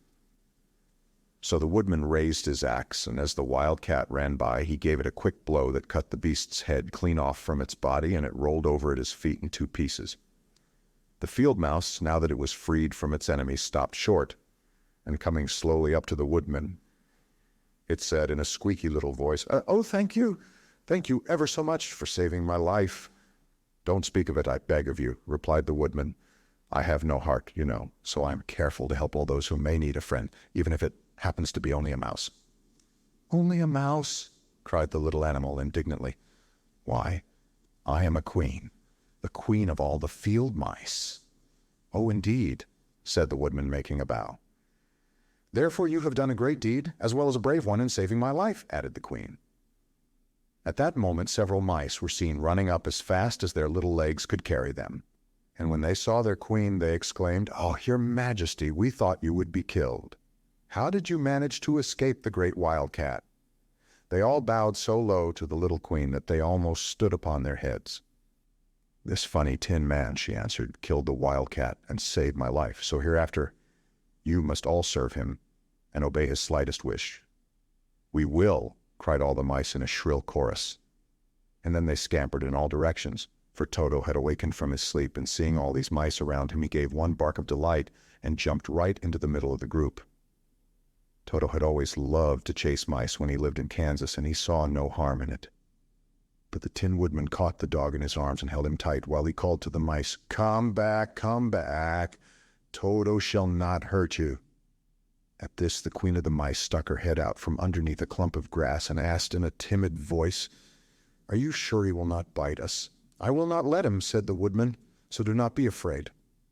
One by one the mice came creeping back, and Toto did not bark again, although he tried to get out of the woodman's arms and would have bitten him had he not known very well he was made of tin. Finally, one of the biggest mice spoke. "Is there anything we can do?" it asked. "To repay you for saving the life of our queen?" "Nothing that I know of," answered the woodman. But the Scarecrow, who had been trying to think, but could not because his head was stuffed with straw, said quickly, "Oh yes, you can save our friend, the Cowardly Lion, who is asleep in the poppy bed." "A lion!" cried the little queen. "Why, he would eat us all up." "Oh no," declared the Scarecrow. "This lion is a coward." "Really?" asked the mouse. "He says so himself," answered the Scarecrow, "and he would never hurt anyone who is our friend. If you will help us to save him, I promise that he shall treat you all with kindness." "Very well," said the queen, "we trust you. But what shall we do? Are there many of these mice which call you queen and are willing to obey you?" "Oh yes, there are thousands," she replied. "Then send for them all to come here as soon as possible, and let each one bring a long piece of string." The queen turned to the mice that attended her and told them to go at once and get all her people. As soon as they heard her orders, they ran away in every direction as fast as possible. "Now," said the Scarecrow to the Tin Woodman, "you must go to those trees by the riverside and make a truck that will carry the lion." So the woodman went at once to the trees and began to work, and he soon made a truck out of the limbs of trees, from which he chopped away all the leaves and branches. He fastened it together with wooden pegs and made the four wheels out of short pieces of a big tree trunk. So fast and so well did he work that by the time the mice began to arrive, the truck was all ready for them. They came from all directions, and there were thousands of them, big mice and little mice and middle-sized mice, and each one brought a piece of string in his mouth. It was about this time that Dorothy woke from her long sleep and opened her eyes. She was greatly astonished to find herself lying upon the grass, with thousands of mice standing around and looking at her timidly. But the Scarecrow told her about everything, and turning to the dignified little mouse, he said, "Permit me to introduce to you Her Majesty the Queen." Dorothy nodded gravely, and the Queen made a curtsy, after which she became quite friendly with the little girl. The Scarecrow and the Woodman now began to fasten the mice to the truck, using the strings they had brought. One end of a string was tied around the neck of each mouse, and the other end to the truck. Of course, the truck was 1,000 times bigger than any of the mice who were to draw it, but when all the mice had been harnessed, they were able to pull it quite easily. Even the Scarecrow and the Tin Woodman could sit on it, and were drawn swiftly by their queer little horses to the place where the lion lay asleep. After a great deal of hard work, for the lion was heavy, they managed to get him up on the truck. Then the Queen hurriedly gave her people the order to start, for she feared if the mice stayed among the poppies too long, they also would fall asleep. At first, the little creatures, many though they were, could hardly stir the heavily loaded truck, but the Woodman and the Scarecrow both pushed from behind, and they got along better. Soon they rolled the lion out of the poppy bed to the green fields, where he could breathe the sweet fresh air again, instead of the poisonous scent of the flowers. Dorothy came to meet them and thanked the little mice warmly for saving her companion from death. She had grown so fond of the big lion she was glad he had been rescued. Then the mice were unharnessed from the truck and scampered away through the grass to their homes. The Queen of the Mice was the last to leave. "If ever you need us again," she said, "come out into the field and call, and we shall hear you and come to your assistance. Goodbye." "Goodbye," they all answered, and away the Queen ran, while Dorothy held Toto tightly lest he should run after her and frighten her. After this, they sat down beside the lion until he should awaken, and the Scarecrow brought Dorothy some fruit from a tree nearby, which she ate for her dinner. Chapter 10. The Guardian of the Gate. It was some time before the Cowardly Lion awakened, for he had lain among the poppies a long while, breathing in their deadly fragrance. But when he did open his eyes and roll off the truck, he was very glad to find himself still alive. "I ran as fast as I could," he said, sitting down and yawning. "But the flowers were too strong for me. How did you get me out?" Then they told him of the field mice, and how they had generously saved him from death. And the Cowardly Lion laughed and said, I have always thought myself very big and terrible, yet such little things as flowers came near to killing me, and such small animals as mice have saved my life. How strange it all is. But comrades, what shall we do now?" "We must journey on until we find the road of yellow brick again," said Dorothy, "and then we can keep on to the Emerald City." So, the lion being fully refreshed and feeling quite himself again, they all started upon the journey, greatly enjoying the walk through the soft, fresh grass. And it was not long before they reached the road of yellow brick and turned again toward the Emerald City, where the great Oz dwelt. The road was smooth and well paved now, and the country about was beautiful, so that the travelers rejoiced in leaving the forest far behind, and with it the many dangers they had met in its gloomy shades. Once more they could see fences built beside the road, but these were painted green, and when they came to a small house in which a farmer evidently lived, that also was painted green. They passed by several of these houses during the afternoon, and sometimes people came to the doors and looked at them as if they would like to ask questions. But no one came near them nor spoke to them because of the great lion, of which they were very much afraid. The people were all dressed in clothing of a lovely emerald green color, and wore peaked hats like those of the Munchkins. "This must be the land of Oz," said Dorothy, "and we are surely getting near the Emerald City." "Yes," answered the Scarecrow, "everything is green here, while in the country of the Munchkins, blue was the favorite color. But the people do not seem to be as friendly as the Munchkins, and I'm afraid we shall be unable to find a place to pass the night."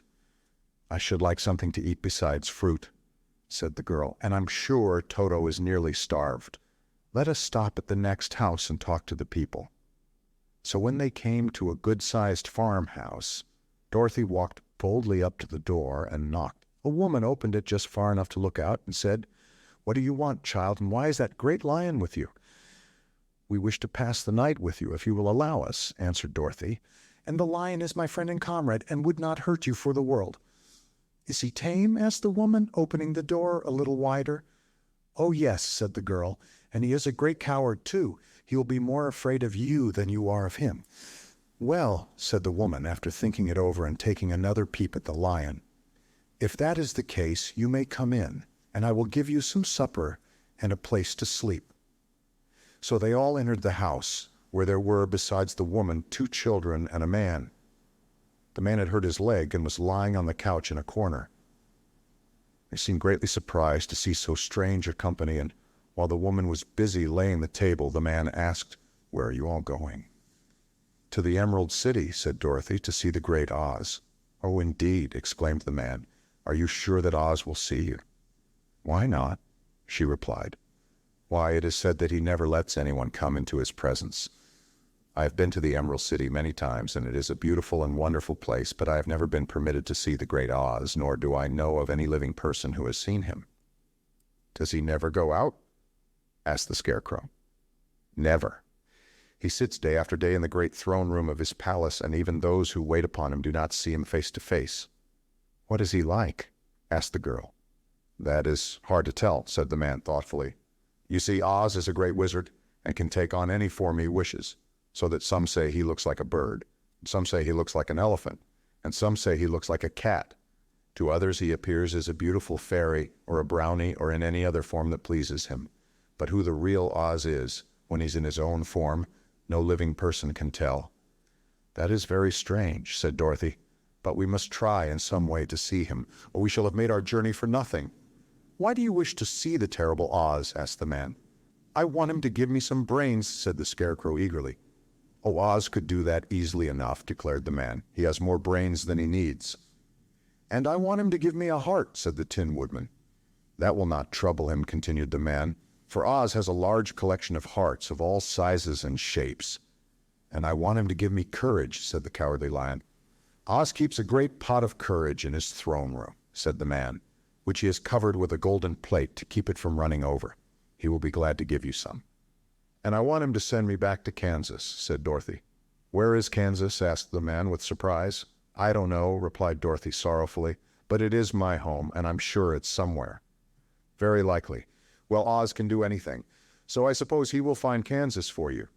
But first, you must get to see him, and that will be a hard task, for the great wizard does not like to see anyone, and he usually has his own way.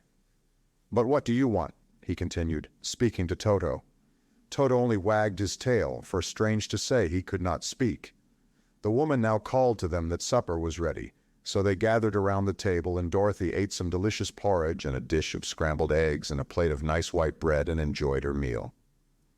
The lion ate some of the porridge, but did not care for it, saying it was made from oats, and oats were food for horses, not for lions. The Scarecrow and the Tin Woodman ate nothing at all. Toto ate a little of everything and was glad to get a good supper again. The woman now gave Dorothy a bed to sleep in, and Toto lay down beside her, while the lion guarded the door of her room, so she might not be disturbed. The Scarecrow and the Tin Woodman stood up in a corner and kept quiet all night, although of course they could not sleep. The next morning, as soon as the sun was up, they started on their way and soon saw a beautiful green glow in the sky just before them. "That must be the Emerald City," said Dorothy. As they walked on, the green glow became brighter and brighter, and it seemed that at last they were nearing the end of their travels. Yet it was afternoon before they came to the great wall that surrounded the city.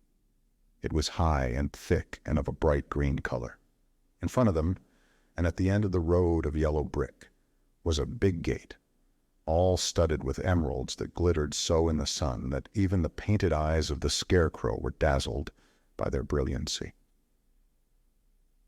There was a bell beside the gate, and Dorothy pushed the button and heard a silvery tinkle sound within. Then the big gate swung slowly open, and they all passed through and found themselves in a high arched room, the walls of which glistened with countless emeralds. Before them stood a little man about the same size as the Munchkins. He was clothed all in green, from his head to his feet, and even his skin was of a greenish tint.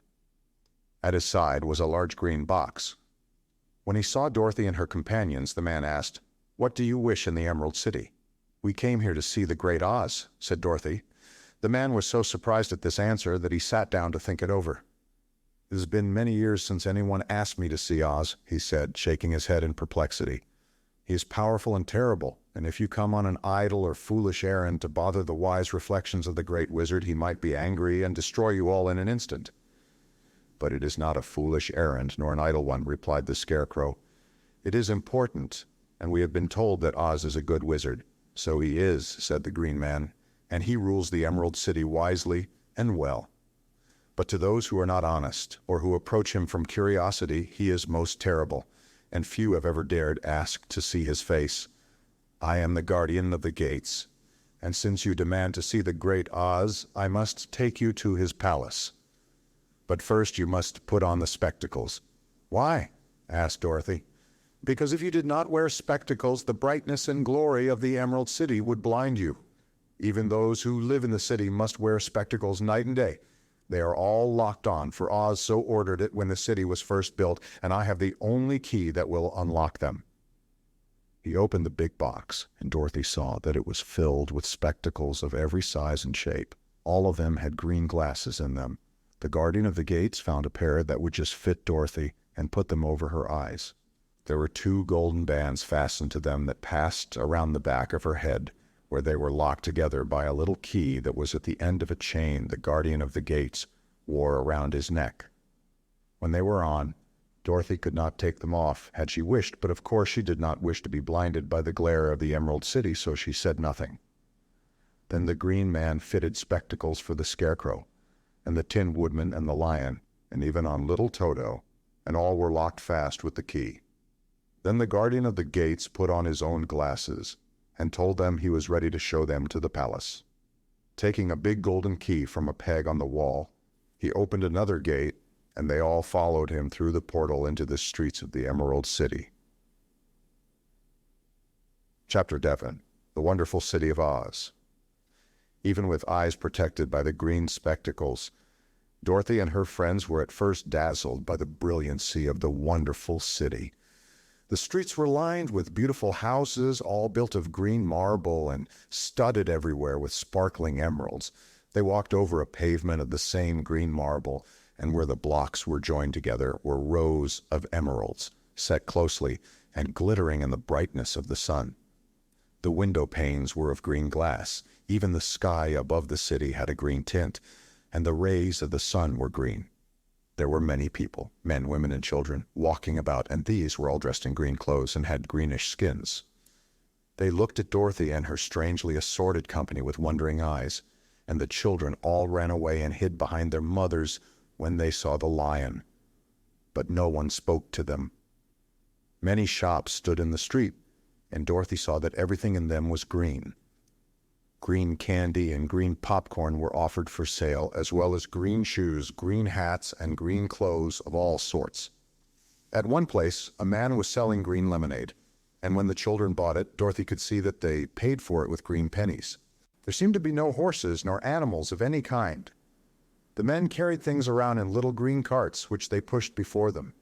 Everyone seemed happy and contented and prosperous.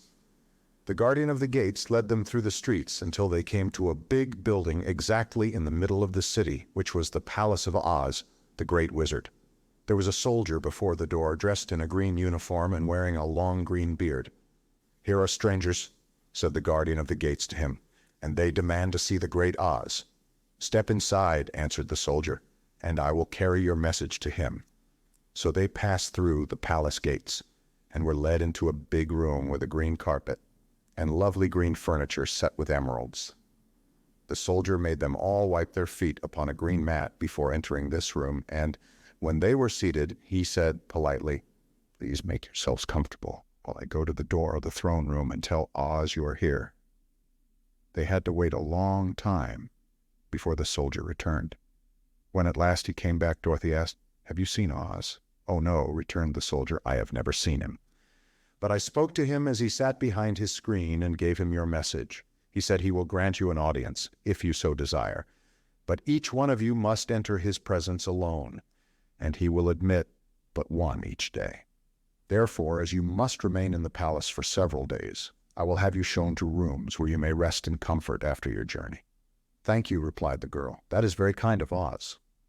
The soldier now blew upon a green whistle, and at once a young girl dressed in a pretty green silk gown entered the room. She had lovely green hair and green eyes, and she bowed low before Dorothy as she said, "Follow me, and I will show you your room." So Dorothy said goodbye to all her friends except Toto, and taking the dog in her arms, followed the green girl through 7 passages and up 3 flights of stairs until they came to a room at the front of the palace. It was the sweetest little room in the world, with a soft, comfortable bed that had sheets of green silk and a green velvet counterpane.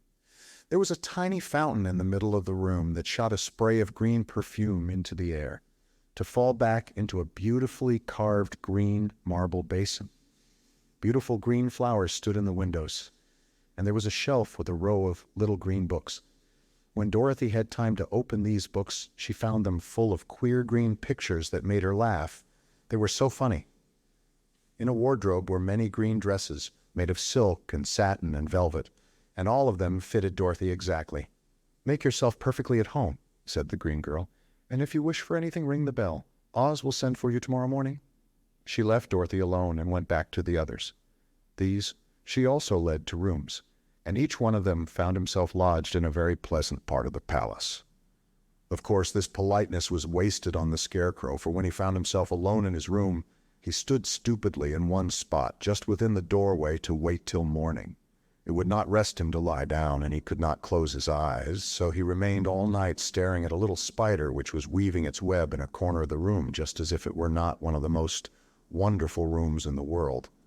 The Tin Woodman lay down on his bed from force of habit, for he remembered when he was made of flesh, but not being able to sleep, he passed the night moving his joints up and down to make sure they kept in good working order. The lion would have preferred a bed of dried leaves in the forest and did not like being shut up in a room. But he had too much sense to let this worry him, so he sprang upon the bed and rolled himself up like a cat and purred himself asleep in a minute.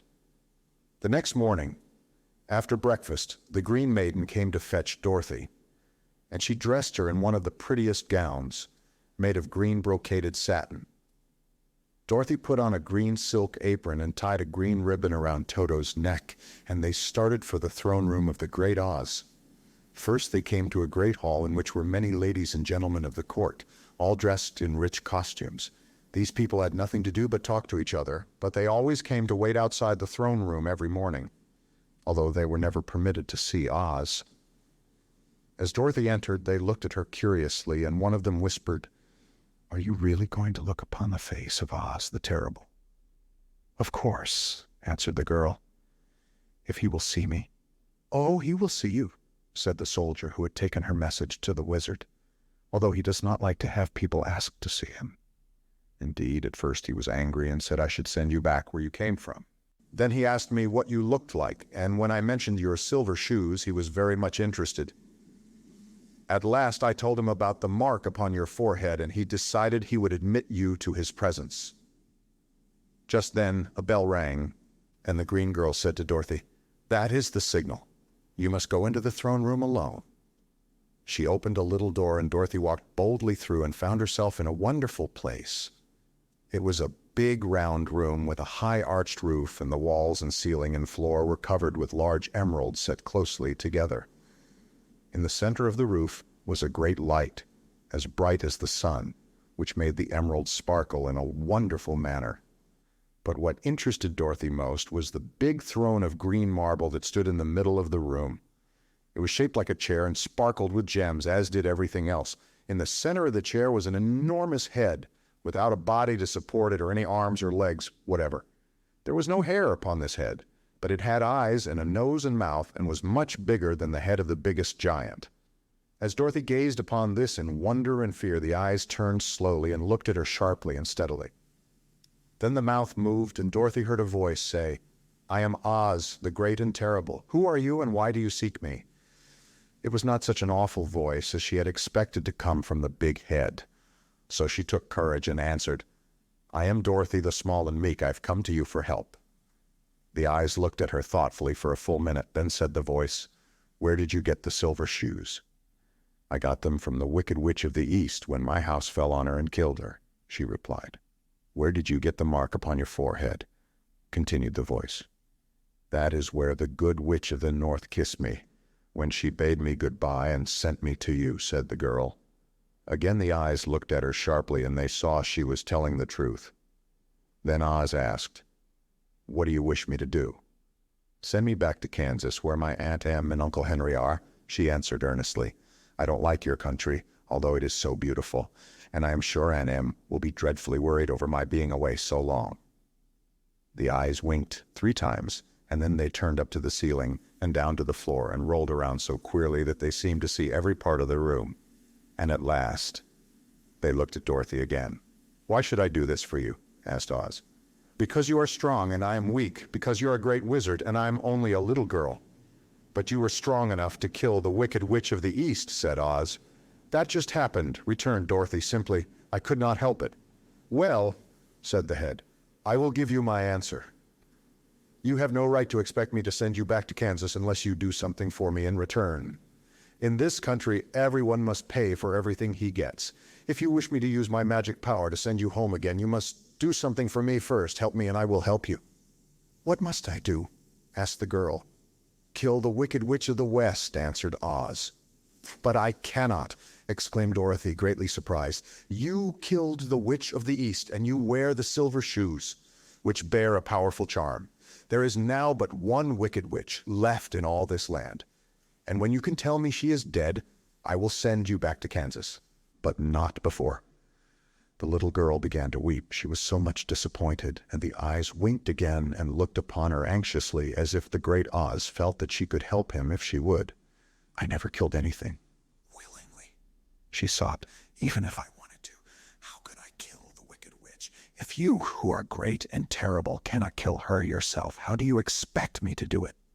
"I do not know," said the head, "but that is my answer, and until the Wicked Witch dies, you will not see your uncle and aunt again. Remember that the witch is wicked, tremendously wicked, and ought to be killed. Now go, and do not ask to see me again until you have done your task." Sorrowfully, Dorothy left the throne room and went back where the lion and the Scarecrow and the Tin Woodman were waiting to hear what Oz had said to her.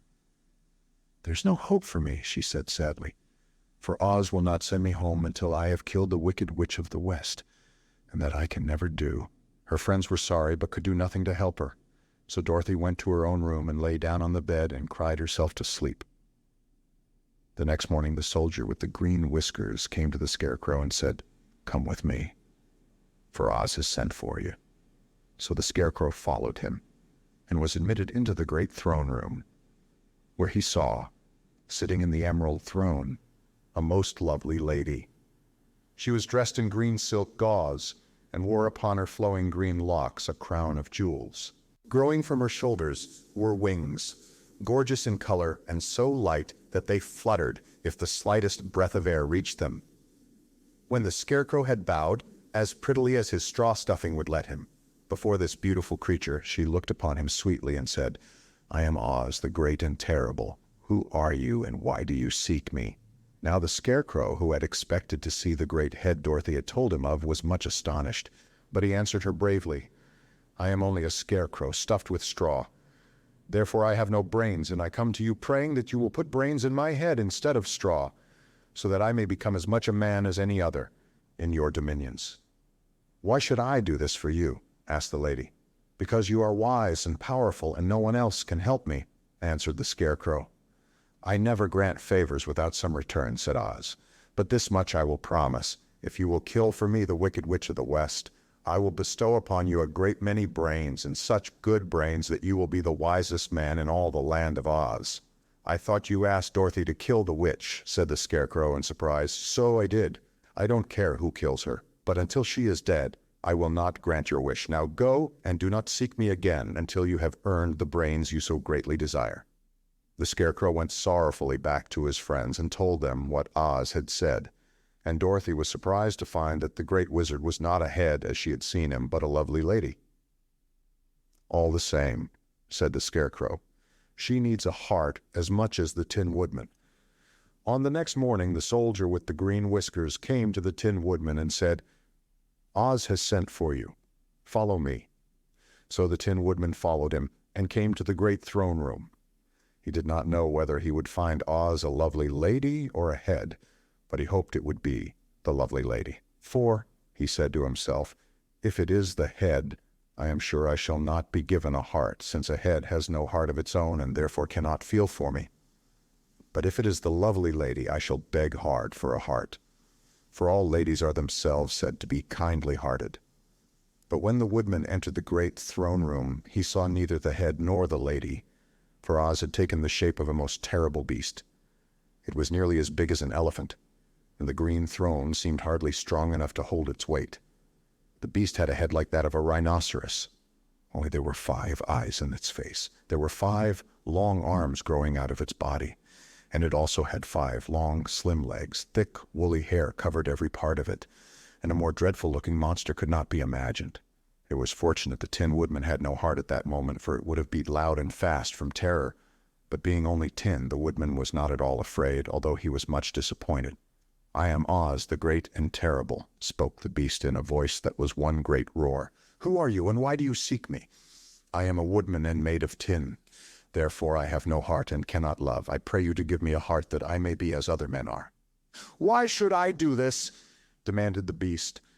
"Because I ask it, and you alone can grant my request," answered the woodman. Oz gave a low growl at this, but said gruffly, "If you indeed desire a heart, you must earn it." "How?" asked the woodman. "Help Dorothy to kill the Wicked Witch of the West," replied the beast. "When the witch is dead, come to me, and I will then give you the biggest and kindest and most loving heart in all the land of Oz." So the Tin Woodman was forced to return sorrowfully to his friends and tell them of the terrible beast he had seen. They all wondered greatly at the many forms the great wizard could take upon himself, and the lion said, "If he is a beast when I go to see him, I shall roar my loudest and so frighten him that he will grant all I ask. And if he is the lovely lady, I shall pretend to spring upon her and so compel her to do my bidding. And if he is the great head, he will be at my mercy, for I will roll this head all about the room until he promises to give us what we desire. So be of good cheer, my friends, for all will yet be well." The next morning the soldier with the green whiskers led the lion to the great throne room and bade him enter the presence of Oz. The lion at once passed through the door, and glancing around, saw to his surprise that before the throne was a ball of fire. so fierce and glowing he could scarcely bear to gaze upon it. His first thought was that Oz had by accident caught on fire and was burning up. But when he tried to go nearer, the heat was so intense that it singed his whiskers, and he crept back tremblingly to a spot nearer the door. Then a low, quiet voice came from the ball of fire, and these were the words it spoke. "I am Oz, the great and terrible. Who are you, and why do you seek me?" And the lion answered, "I am a cowardly lion, afraid of everything. I came to you to beg that you give me courage, so that in reality I may become the king of beasts, as men call me." "Why should I give you courage?" demanded Oz. "Because of all wizards you are the greatest, and alone have power to grant my request," answered the lion. The ball of fire burned fiercely for a time, and the voice said, "Bring me proof that the wicked witch is dead. In that moment I will give you courage. But as long as the witch lives, you must remain a coward." The lion was angry at this speech, but could say nothing in reply. And while he stood, silently gazing at the ball of fire, it became so furiously hot that he turned tail and rushed from the room. He was glad to find his friends waiting for him and told them of his terrible interview with the wizard. "What shall we do now?" asked Dorothy sadly. "There is only one thing we can do," returned the lion, "and that is to go to the land of the Winkies, seek out the wicked witch, and destroy her." "Suppose we cannot," said the girl. "Then I shall never have courage," declared the lion. "And I shall never have brains," added the Scarecrow. "And I shall never have a heart," spoke the Tin Woodman. "And I shall never see Aunt Em and Uncle Henry," said Dorothy, beginning to cry. "Be careful," cried the green girl. "The tears will fall on your green silk gown and spot it." So Dorothy dried her eyes and said, "I suppose we must try it, but I am sure I do not want to kill anybody, even to see Aunt Em again." "I will go with you, but I'm too much of a coward to kill the witch," said the lion. "I will go too," declared the Scarecrow, "but I shall not be of much help to you. I am such a fool." "I haven't the heart to harm even a witch," remarked the Tin Woodman. "But if you go, I certainly shall go with you." Therefore it was decided to start upon their journey the next morning, and the woodman sharpened his axe on a green grindstone and had all his joints properly oiled. The Scarecrow stuffed himself with fresh straw, and Dorothy put new paint on his eyes that he might see better. The green girl, who was very kind to them, filled Dorothy's basket with good things to eat and fastened a little bell around Toto's neck with a green ribbon. They went to bed quite early and slept soundly until daylight, when they were awakened by the crowing of a green cock that lived in the backyard of the palace and the cackling of a hen that had laid a green egg. Chapter 14. The Search for the Wicked Witch. The soldier with the green whiskers led them through the streets of the Emerald City until they reached the room where the guardian of the gates lived. This officer unlocked their spectacles to put them back in his great box, and then he politely opened the gate for our friends. "Which road leads to the Wicked Witch of the West?" asked Dorothy. "There is no road," answered the guardian of the gates. "No one ever wishes to go that way." "How, then, are we to find her?" inquired the girl. "That will be easy," replied the man, "for when she knows you are in the country of the Winkies, she will find you and make you all her slaves." "Perhaps not," said the Scarecrow, "for we mean to destroy her." "Oh, that is different," said the guardian of the gates. "No one has ever destroyed her before, so I naturally thought she would make slaves of you, as she has of the rest. But take care, for she is wicked and fierce and may not allow you to destroy her.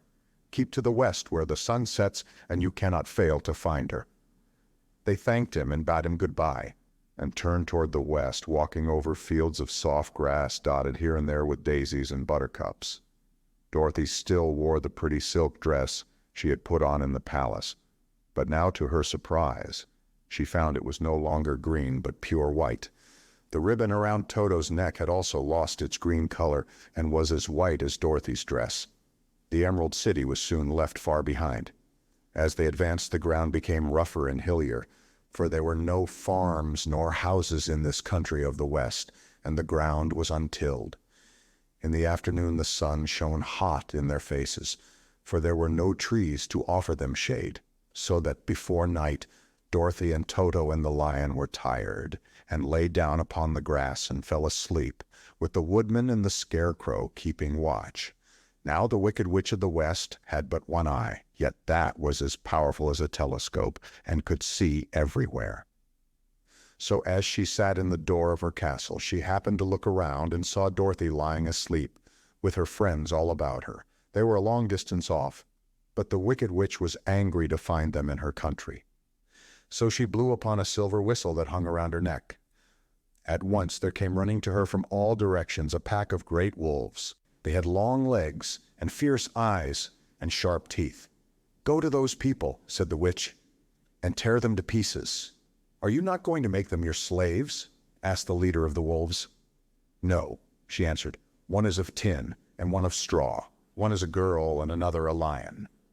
None of them is fit to work, so you may tear them into small pieces."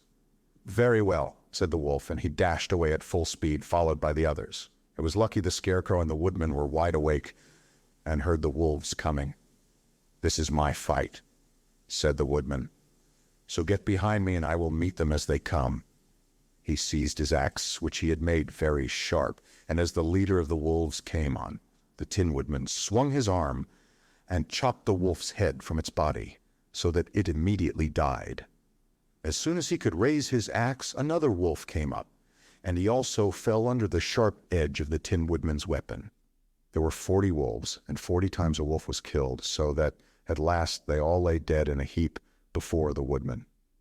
Then he put down his axe and sat beside the Scarecrow, who said, "It was a good fight, friend."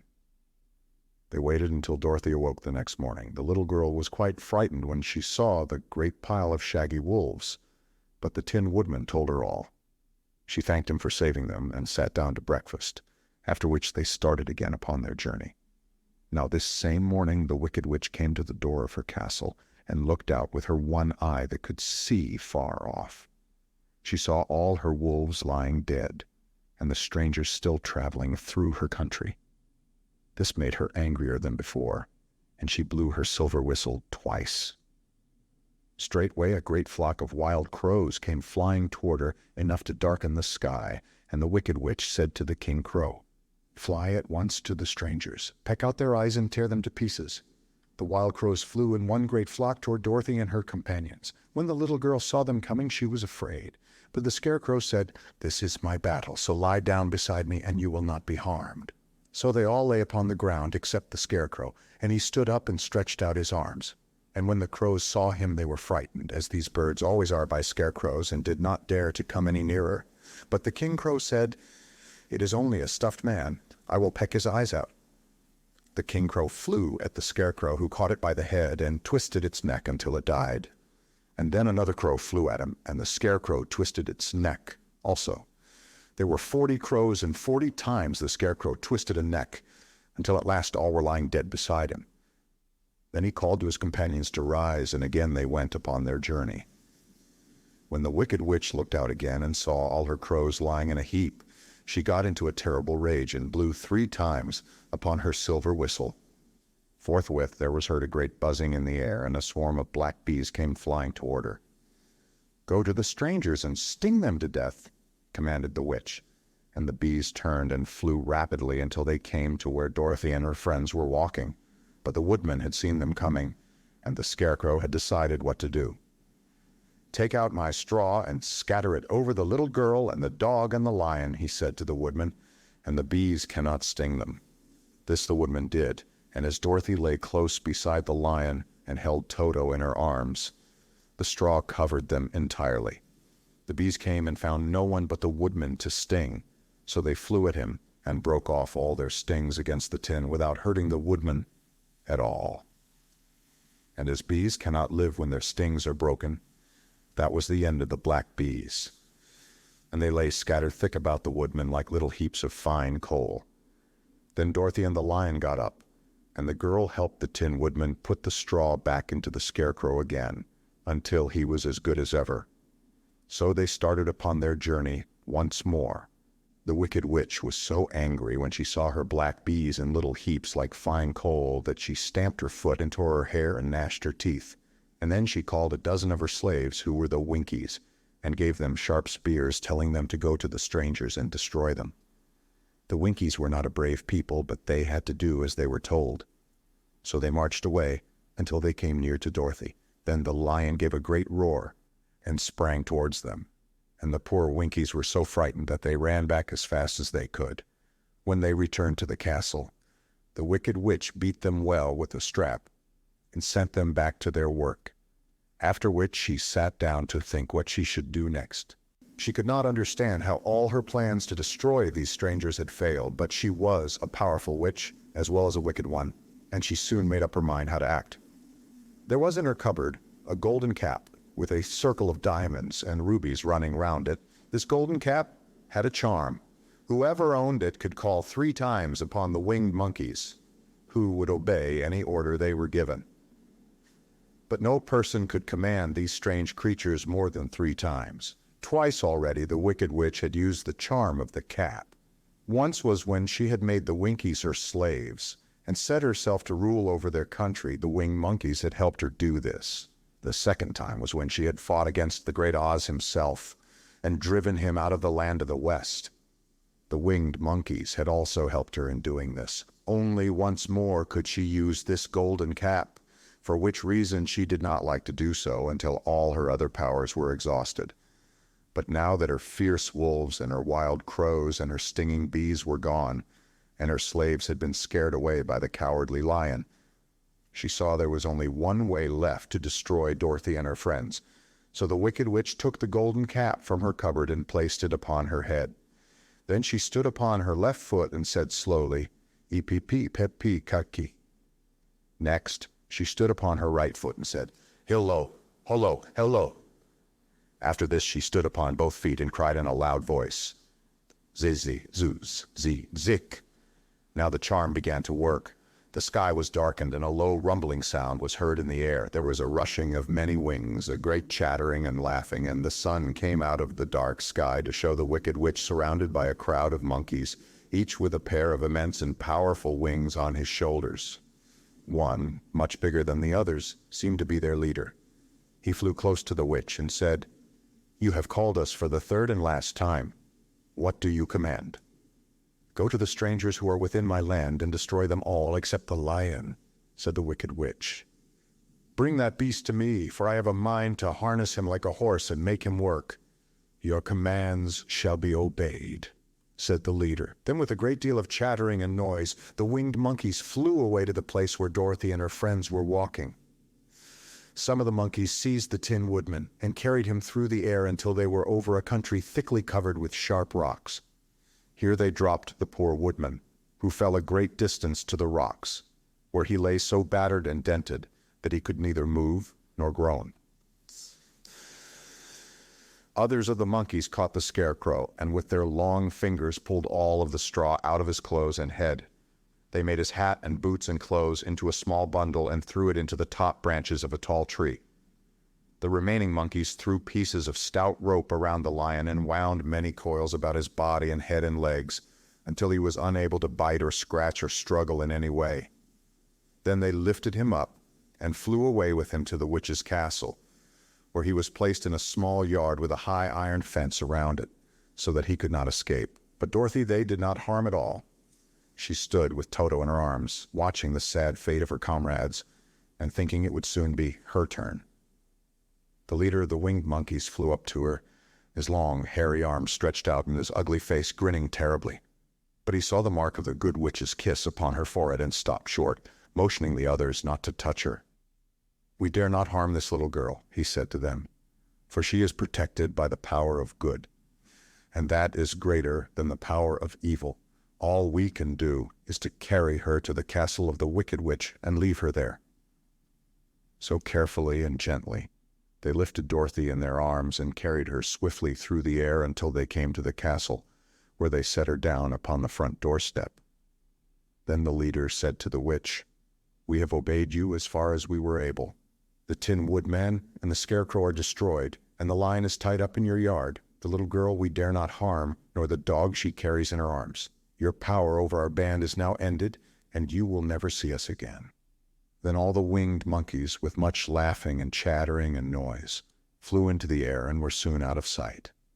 The Wicked Witch was both surprised and worried when she saw the mark on Dorothy's forehead, for she knew well that neither the winged monkeys nor she herself dare hurt the girl in any way.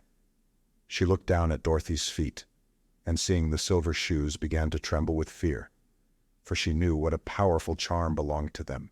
At first the witch was tempted to run away from Dorothy, but she happened to look into the child's eyes and saw how simple the soul behind them was, and that the little girl did not know of the wonderful power the silver shoes gave her. So the Wicked Witch laughed to herself and thought, I can still make her my slave, for she does not know how to use her power. Then she said to Dorothy harshly and severely, Come with me, and see that you mind everything I tell you, for if you do not, I will make an end of you, as I did of the Tin Woodman and the Scarecrow. Dorothy followed her through many of the beautiful rooms in her castle until they came to the kitchen, where the witch bade her clean the pots and kettles and sweep the floor and keep the fire fed with wood. Dorothy went to work meekly, with her mind made up to work as hard as she could, for she was glad the Wicked Witch had decided not to kill her. With Dorothy hard at work, the witch thought she would go into the courtyard and harness the cowardly lion like a horse. It would amuse her, she was sure, to make him draw her chariot whenever she wished to go to drive. But as she opened the gate, the lion gave a loud roar and bounded at her so fiercely that the witch was afraid and ran out and shut the gate again. If I cannot harness you, said the witch to the lion, speaking through the bars of the gate, I can starve you. You shall have nothing to eat until you do as I wish. So after that she took no food to the imprisoned lion, but every day she came to the gate at noon and asked, Are you ready to be harnessed like a horse? And the lion would answer, No, if you come in this yard I will bite you. The reason the lion did not have to do as the witch wished was that every night while the woman was asleep, Dorothy carried him food from the cupboard. After he had eaten, he would lie down on his bed of straw, and Dorothy would lie beside him and put her head on his soft, shaggy mane, while they talked of their troubles and tried to plan some way to escape. But they could find no way to get out of the castle, for it was constantly guarded by the yellow Winkies, who were the slaves of the Wicked Witch, and too afraid of her not to do as she told them. The girl had to work hard during the day, and often the witch threatened to beat her with the same old umbrella she always carried in her hand. But in truth she did not dare to strike Dorothy because of the mark upon her forehead. The child did not know this, and was full of fear for herself and Toto. Once the witch struck Toto a blow with her umbrella, and the brave little dog flew at her and bit her leg in return. The witch did not bleed where she was bitten, for she was so wicked that the blood in her had dried up many years before. Dorothy's life became very sad as she grew to understand that it would be harder than ever to get back to Kansas and Aunt Em again. Sometimes she would cry bitterly for hours, with Toto sitting at her feet and looking into her face, whining dismally to show how sorry he was for his little mistress. Toto did not really care whether he was in Kansas or the land of Oz so long as Dorothy was with him. But he knew the little girl was unhappy, and that made him unhappy too. Now the Wicked Witch had a great longing to have for her own the silver shoes which the girl always wore. Her bees and her crows and her wolves were lying in heaps and drying up, and she had used up all the power of the golden cap, but if she could only get hold of the silver shoes, they would give her more power than all the other things she had lost. She watched Dorothy carefully to see if she ever took off her shoes, thinking she might steal them. But the child was so proud of her pretty shoes that she never took them off except at night and when she took her bath. The witch was too much afraid of the dark to dare go in Dorothy's room at night to take the shoes, and her dread of water was greater than her fear of the dark. So she never came near when Dorothy was bathing. Indeed, the old witch never touched water, nor ever let water touch her in any way. But the wicked creature was very cunning, and she finally thought of a trick that would give her what she wanted. She placed a bar of iron in the middle of the kitchen floor, and then, by her magic arts, made the iron invisible to human eyes, so that when Dorothy walked across the floor, she stumbled over the bar, not being able to see it, and fell at full length. She was not much hurt, but in her fall one of the silver shoes came off, and before she could reach it, the witch had snatched it away and put it on her own skinny foot. The wicked woman was greatly pleased with the success of her trick, for as long as she had one of the shoes, she owned half the power of their charm. and Dorothy could not use it against her, even had she known how to do so. The little girl, seeing she had lost one of her pretty shoes, grew angry and said to the witch, "Give me back my shoe." "I will not," retorted the witch, "for it is now my shoe, and not yours." "You are a wicked creature," cried Dorothy. "You have no right to take my shoe from me." "I shall keep it just the same," said the witch, laughing at her, "and some day I shall get the other one from you, too." This made Dorothy so very angry that she picked up the bucket of water that stood near and dashed it over the witch, wetting her from head to foot. Instantly the wicked woman gave a loud cry of fear, and then, as Dorothy looked at her in wonder, the witch began to shrink and fall away. "See what you have done," she screamed. "In a minute I shall melt away." "I'm very sorry indeed," said Dorothy, who was truly frightened to see the witch actually melting away like brown sugar before her very eyes. "Didn't you know water would be the end of me?" asked the witch, in a wailing, despairing voice. "Of course not," answered Dorothy. "How should I?" "Well, in a few minutes I shall be all melted, and you will have the castle to yourself. I have been wicked in my day, but I never thought a little girl like you would ever be able to melt me and end my wicked deeds. Look out! Here I go!" With these words, the witch fell down in a brown, melted, shapeless mass and began to spread over the clean boards of the kitchen floor. Seeing that she had really melted away to nothing, Dorothy drew another bucket of water and threw it over the mess. She then swept it all out the door. After picking out the silver shoe, which was all that was left of the old woman, she cleaned and dried it with a cloth and put it on her foot again. Then, being at last free to do as she chose, she ran out to the courtyard to tell the lion that the wicked witch of the West had come to an end, and that they were no longer prisoners in a strange land. Chapter 13, Third, The Rescue. The Cowardly Lion was much pleased to hear that the wicked witch had been melted by a bucket of water, and Dorothy at once unlocked the gate of his prison and set him free. They went in together to the castle, where Dorothy's first act was to call all the Winkies together and tell them that they were no longer slaves. There was great rejoicing among the yellow Winkies, for they had been made to work hard during many years for the wicked witch, who had always treated them with great cruelty. They kept this day as a holiday, then and ever after, and spent the time in feasting and dancing. "If our friends the Scarecrow and the Tin Woodman were only with us," said the lion, "I should be quite happy." "Don't you suppose we could rescue them?" asked the girl anxiously. "We can try," answered the lion. So they called the yellow Winkies and asked them if they would help to rescue their friends, and the Winkies said that they would be delighted to do all in their power for Dorothy, who had set them free from bondage. So she chose a number of the Winkies who looked as if they knew the most, and they all started away. They traveled that day, and part of the next until they came to the rocky plain where the Tin Woodman lay, all battered and bent. His axe was near him, but the blade was rusted, and the handle broken off short. The Winkies lifted him tenderly in their arms and carried him back to the yellow castle again, Dorothy shedding a few tears by the way at the sad plight of her old friend, and the lion looking sober and sorry. When they reached the castle, Dorothy said to the Winkies, "Are any of your people tinsmiths?" "Oh, yes. Some of us are very good tinsmiths," they told her. "Then bring them to me," she said.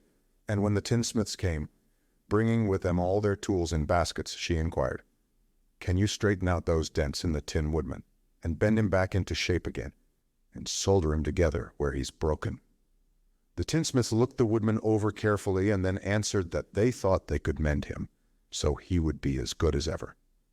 So they set to work in one of the big yellow rooms at the castle and worked for 3 days and 4 nights, hammering and twisting and bending and soldering and polishing and pounding at the legs and body and head of the Tin Woodman, until at last he was straightened out into his old form, and his joints worked as well as ever.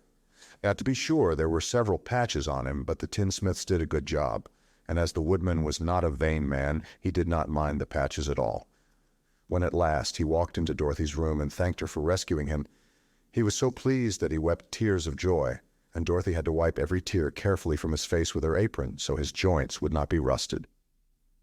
At the same time, her own tears fell thick and fast at the joy of meeting her old friend again, and these tears did not need to be wiped away. As for the lion, he wiped his eyes so often with the tip of his tail that it became quite wet. and he was obliged to go out into the courtyard and hold it in the sun till it dried. "If we only had the Scarecrow with us again," said the Tin Woodman, when Dorothy had finished telling him everything that had happened, "I should be quite happy." "We must try to find him," said the girl. So she called the Winkies to help her, and they walked all that day and part of the next until they came to the tall tree in the branches of which the winged monkeys had tossed the Scarecrow's clothes. It was a very tall tree, and the trunk was so smooth that no one could climb it, but the woodman said at once, "I'll chop it down, and then we can get the Scarecrow's clothes." Now, while the tinsmiths had been at work mending the woodman himself, another of the Winkies, who was a goldsmith, had made an axe handle of solid gold and fitted it to the woodman's axe, instead of the old broken handle. Others polished the blade until all the rust was removed, and it glistened like burnished silver. As soon as he had spoken, the Tin Woodman began to chop, and in a short time the tree fell over with a crash, whereupon the Scarecrow's clothes fell out of the branches and rolled off on the ground.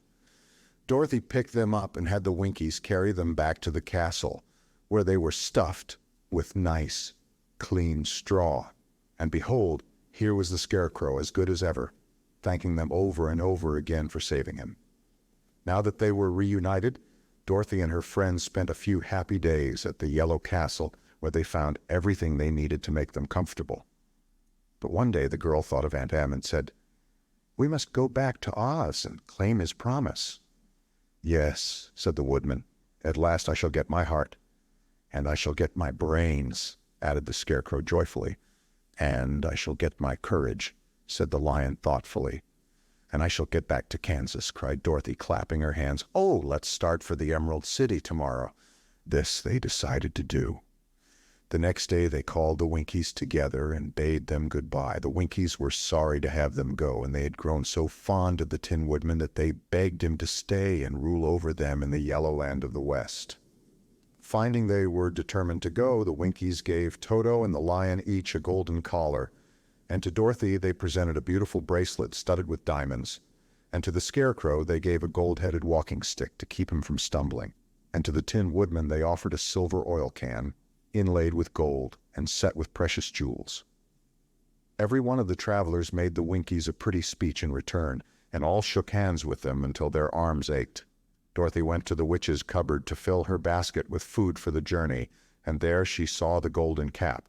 She tried it on her own head and found that it fitted her exactly. She did not know anything about the charm of the golden cap, but she saw that it was pretty, so she made up her mind to wear it and carry her sunbonnet in the basket. Then, being prepared for the journey, they all started for the Emerald City, and the Winkies gave them 3 cheers and many good wishes to carry with them. Chapter 14th, The Winged Monkeys. You will remember there was no road, not even a pathway, between the castle of the Wicked Witch and the Emerald City. When the 4 travelers went in search of the witch, she had seen them coming, and so sent the winged monkeys to bring them to her. It was much harder to find their way back through the big fields of buttercups and yellow daisies than it was being carried. They knew, of course, they must go straight east toward the rising sun, and they started off in the right way. But at noon, when the sun was over their heads, they did not know which was east and which was west, and that was the reason they were lost in the great fields. They kept on walking, however, and at night the moon came out and shone brightly, so they lay down among the sweet-smelling yellow flowers and slept soundly until morning, all but the Scarecrow and the Tin Woodman. The next morning the sun was behind a cloud, but they started on as if they were quite sure which way they were going. "If we walk far enough," said Dorothy, "I am sure we shall sometime come to some place." But day by day passed away, and they still saw nothing before them but the scarlet fields. The Scarecrow began to grumble a bit. "We have surely lost our way," he said, "and unless we find it again in time to reach the Emerald City, I shall never get my brains." "Nor I my heart," declared the Tin Woodman. "It seems to me I can scarcely wait till I get to Oz, and you must admit this is a very long journey." "You see," said the Cowardly Lion with a whimper, "I haven't the courage to keep tramping forever without getting anywhere at all." Then Dorothy lost heart. She sat down on the grass and looked at her companions, and they sat down and looked at her. And Toto found that for the first time in his life he was too tired to chase a butterfly that flew past his head. So he put out his tongue and panted and looked at Dorothy as if to ask what they should do next. "Suppose we call the field mice," she suggested. "They could probably tell us the way to the Emerald City." "To be sure they could," cried the Scarecrow. "Why didn't we think of that before?" Dorothy blew the little whistle she had always carried about her neck since the Queen of the Mice had given it to her. In a few minutes they heard the pattering of tiny feet, and many of the small gray mice came running up to her. Among them was the Queen herself, who asked in her squeaky little voice, "What can I do for my friends? We have lost our way," said Dorothy. "Can you tell us where the Emerald City is?" "Certainly," answered the Queen, "but it is a great way off, for you have had it at your backs all this time." Then she noticed Dorothy's golden cap and said, "Why don't you use the charm of the cap and call the winged monkeys to you? They will carry you to the City of Oz in less than an hour." "I didn't know there was a charm," answered Dorothy in surprise. "What is it?" "It is written inside the golden cap," replied the Queen of the Mice. "But if you are going to call the winged monkeys, we must run away, for they are full of mischief and think it great fun to plague us." "Won't they hurt me?" asked the girl anxiously. "Oh, no. They must obey the wearer of the cap goodbye." And she scampered out of sight, with all the mice hurrying after her. Dorothy looked inside the golden cap and saw some words written upon the lining. These, she thought, must be the charm, so she read the directions carefully and put the cap upon her head. "Ipipi pepe kake," she said, standing on her left foot. "What did you say?" asked the Scarecrow, who did not know what she was doing. "Hello, hello, hello," Dorothy went on, standing this time on her right foot. "Hello," replied the Tin Woodman calmly. "Ziz-zi, zoo-zi, zik," said Dorothy, who was now standing on both feet. This ended the saying of the charm, and they heard a great chattering and flapping of wings as the band of winged monkeys flew up to them. The king bowed low before Dorothy and asked, "What is your command?" "We wish to go to the Emerald City," said the child, "and we have lost our way." "We will carry you," replied the king. And no sooner had he spoken than two of the monkeys caught Dorothy in their arms and flew away with her. Others took the Scarecrow and the Woodman and the Lion, and one little monkey seized Toto and flew after them, although the dog tried hard to bite him. The Scarecrow and the Tin Woodman were rather frightened at first, for they remembered how badly the winged monkeys had treated them before. But they saw that no harm was intended, so they rode through the air quite cheerfully, and had a fine time looking at the pretty gardens and woods far below them.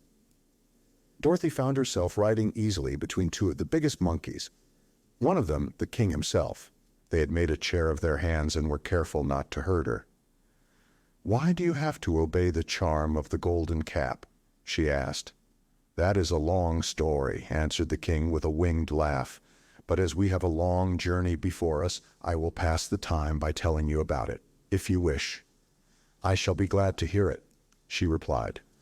"Once," began the leader, "we were a free people, living happily in the great forest, flying from tree to tree, eating nuts and fruit and doing just as we pleased without calling anybody master.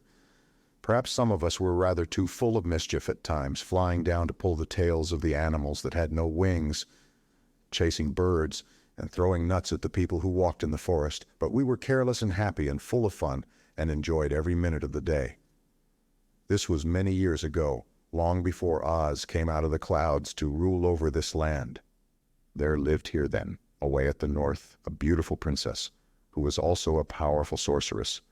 All her magic was used to help the people, and she was never known to hurt anyone who was good. Her name was Gale, and she lived in a handsome palace built from great blocks of ruby. Everyone loved her, but her greatest sorrow was that she could find no one to love in return, since all the men were much too stupid and ugly to mate with one so beautiful and wise. At last, however, she found a boy who was handsome and manly and wise beyond his years. Gale made up her mind that when he grew to be a man she would make him her husband, so she took him to her ruby palace and used all her magic powers to make him as strong and good and lovely as any woman could wish. When he grew to manhood, Kalidahs, as he was called, was said to be the best and wisest man in all the land, while his manly beauty was so great that Gale loved him dearly and hastened to make everything ready for the wedding.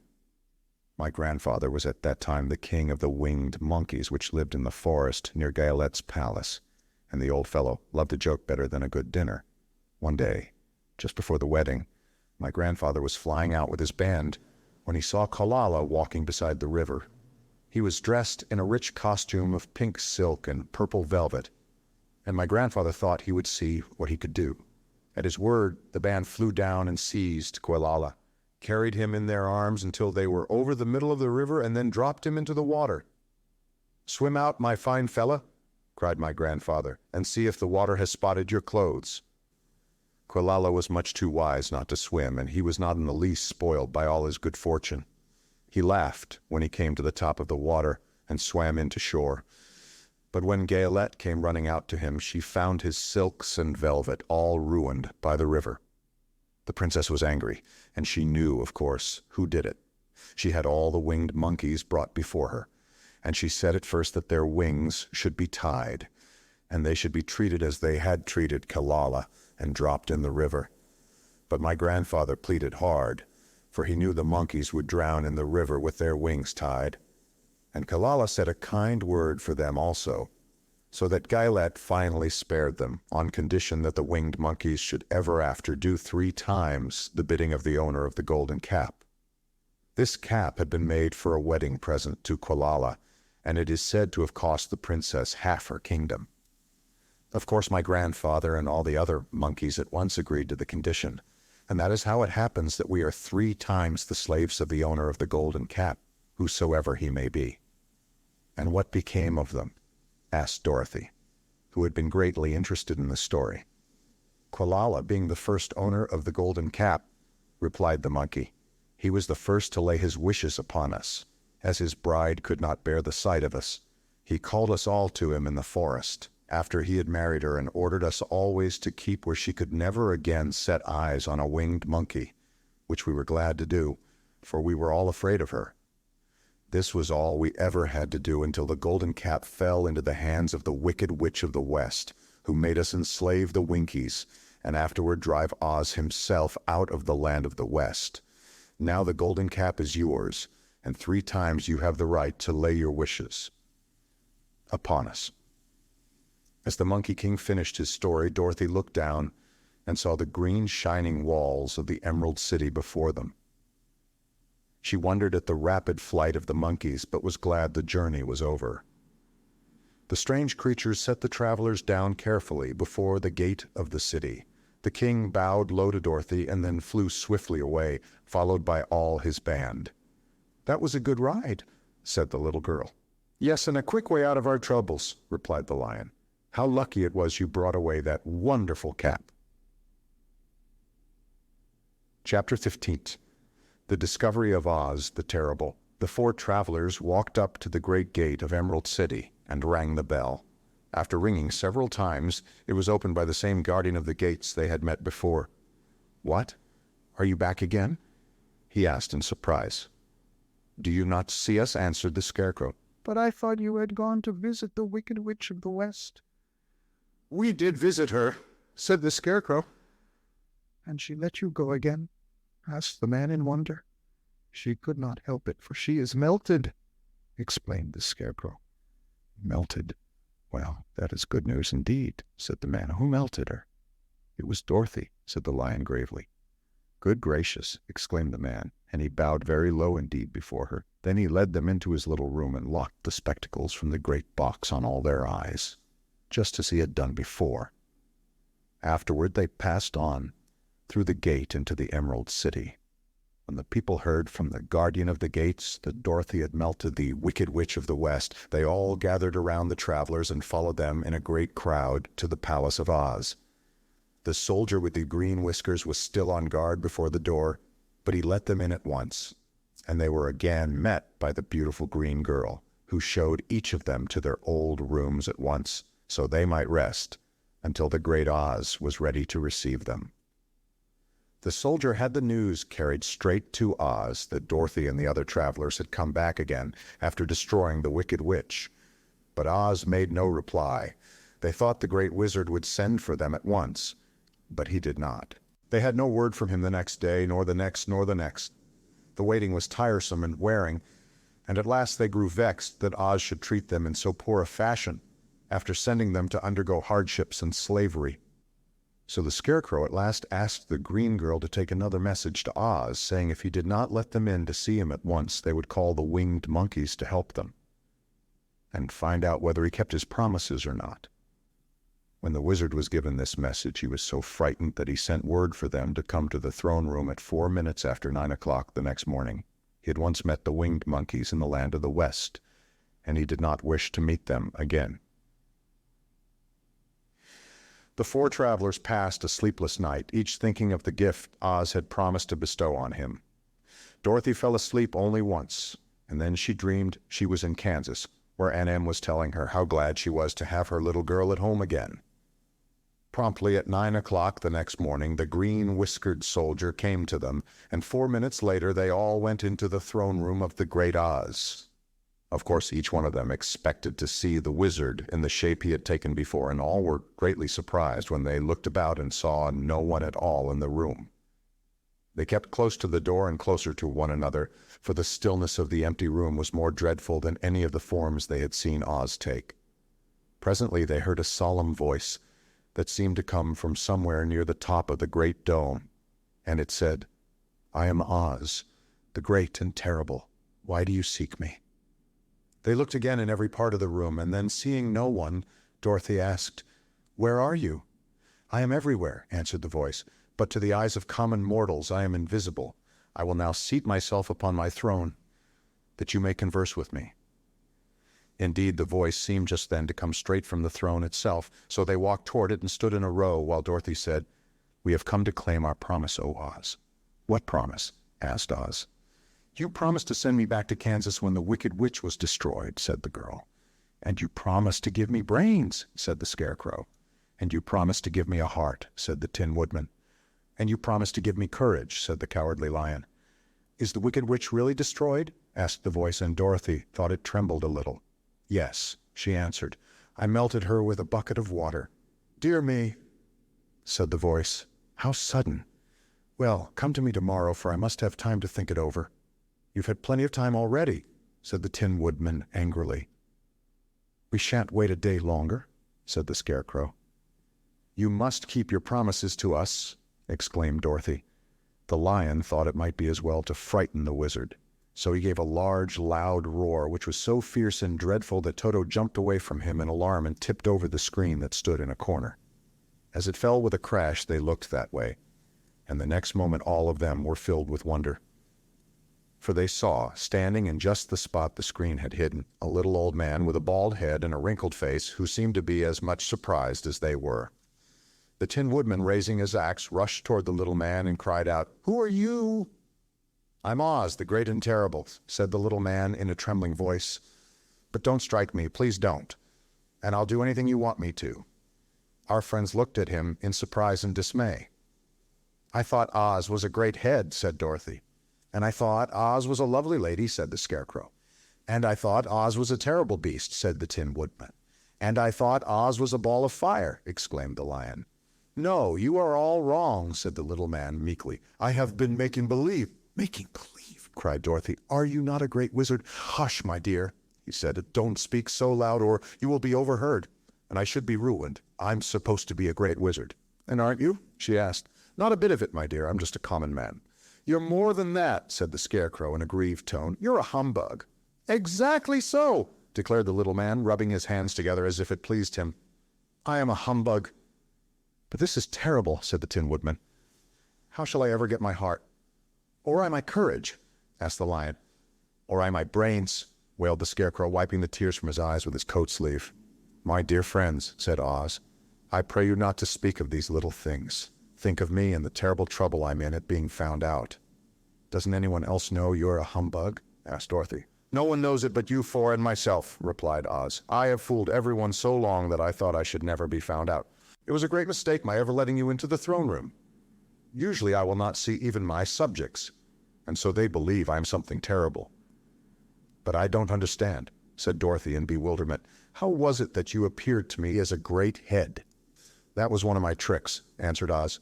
"Step this way, please, and I will tell you all about it." He led the way to a small chamber in the rear of the throne room, and they all followed him. He pointed to one corner, in which lay the great head, made out of many thicknesses of paper, and with a carefully painted face. "This I hung from the ceiling by a wire," said Oz. "I stood behind the screen and pulled a thread to make the eyes move and the mouth open." "But how about the voice?" she inquired. "Oh, I am a ventriloquist," said the little man. "I can throw the sound of my voice wherever I wish, so that you thought it was coming out of the head. Here are the other things I used to deceive you."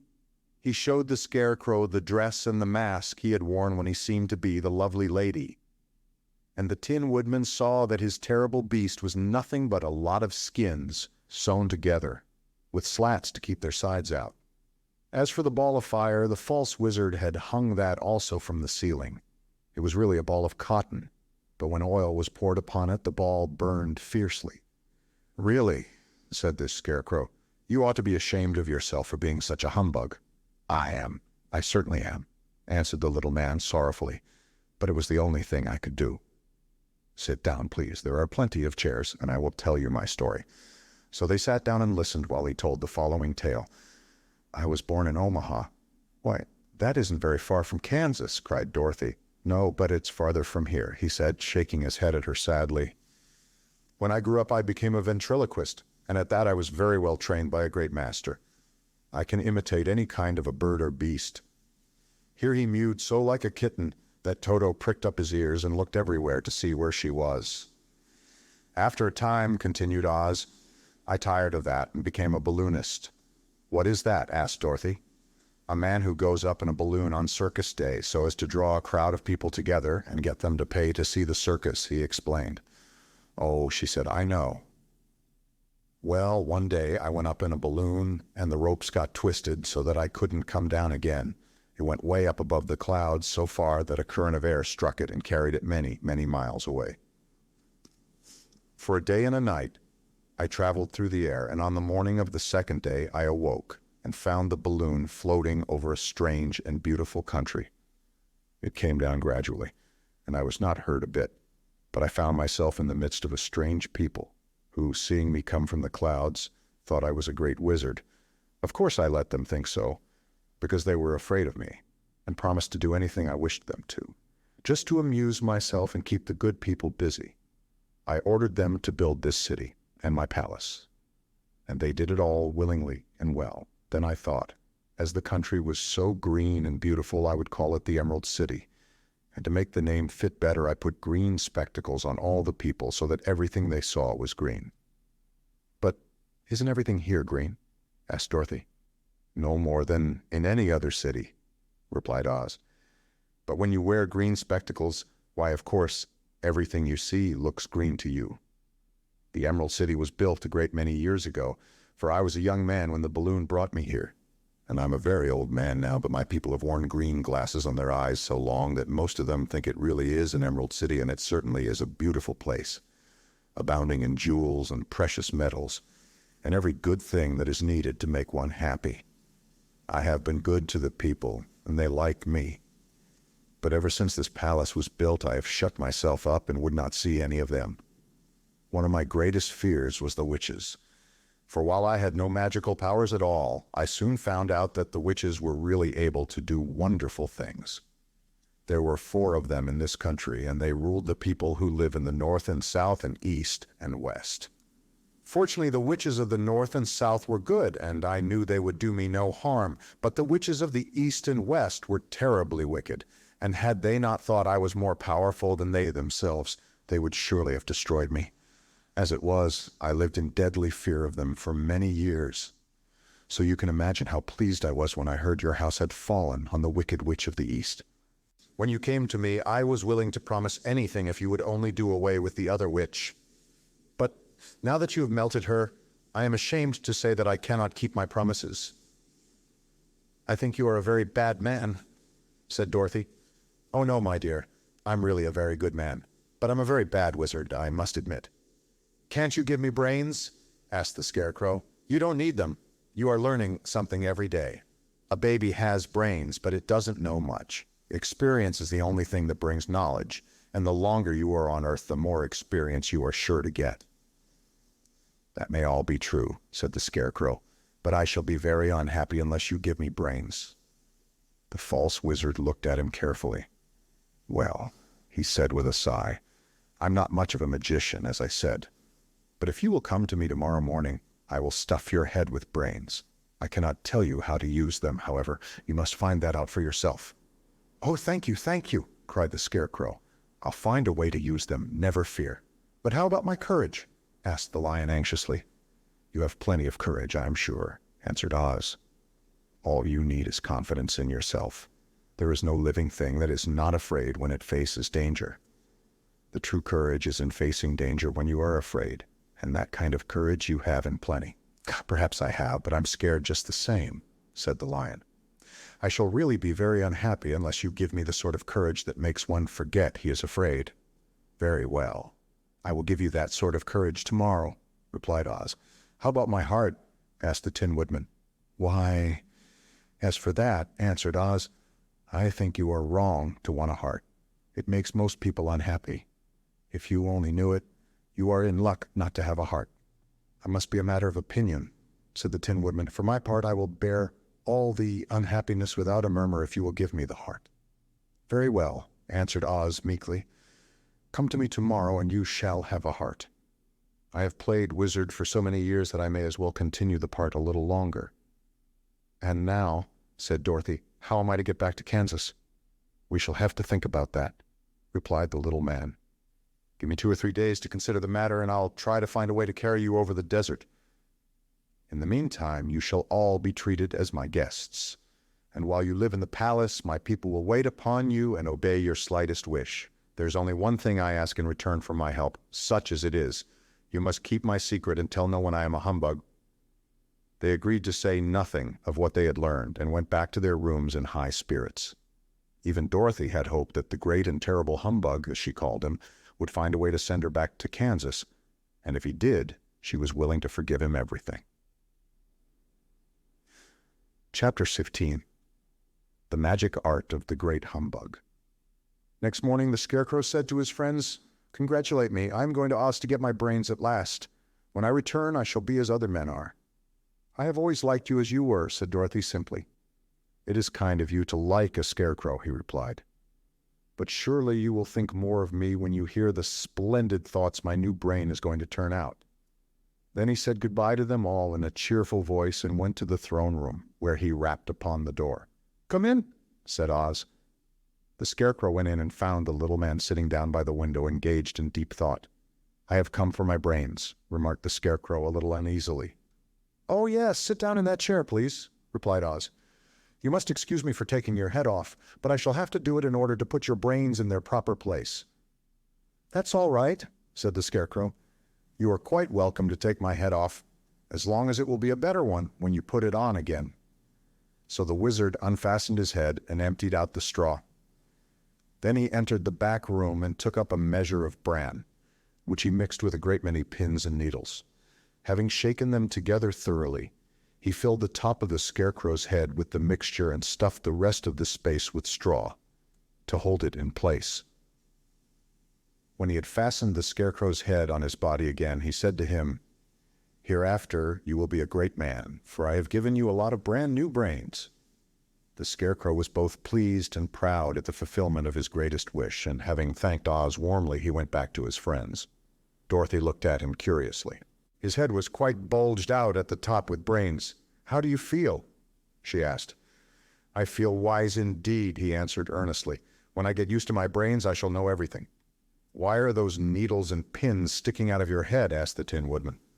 "That is proof that he is sharp," remarked the Lion. "Well, I must go to Oz and get my heart," said the Woodman. So he walked to the throne room and knocked at the door. "Come in," called Oz, and the Woodman entered and said, "I have come for my heart." "Very well," answered the little man, "but I shall have to cut a hole in your breast so I can put your heart in the right place. I hope it won't hurt you." "Oh, no," answered the Woodman, "I shall not feel it at all." So Oz brought a pair of tinsmith's shears and cut a small square hole in the left side of the Tin Woodman's breast. Then, going to a chest of drawers, he took out a pretty heart made entirely of silk and stuffed with sawdust. "Isn't it a beauty?" he asked. "It is indeed," replied the Woodman, who was greatly pleased. "But is it a kind heart?" "Oh, very," answered Oz. He put the heart in the woodman's breast and then replaced the square of tin, soldering it neatly together where it had been cut. "There," said he, "now you have a heart that any man might be proud of. I'm sorry I had to put a patch on your breast, but it really couldn't be helped." "Never mind the patch," exclaimed the happy woodman.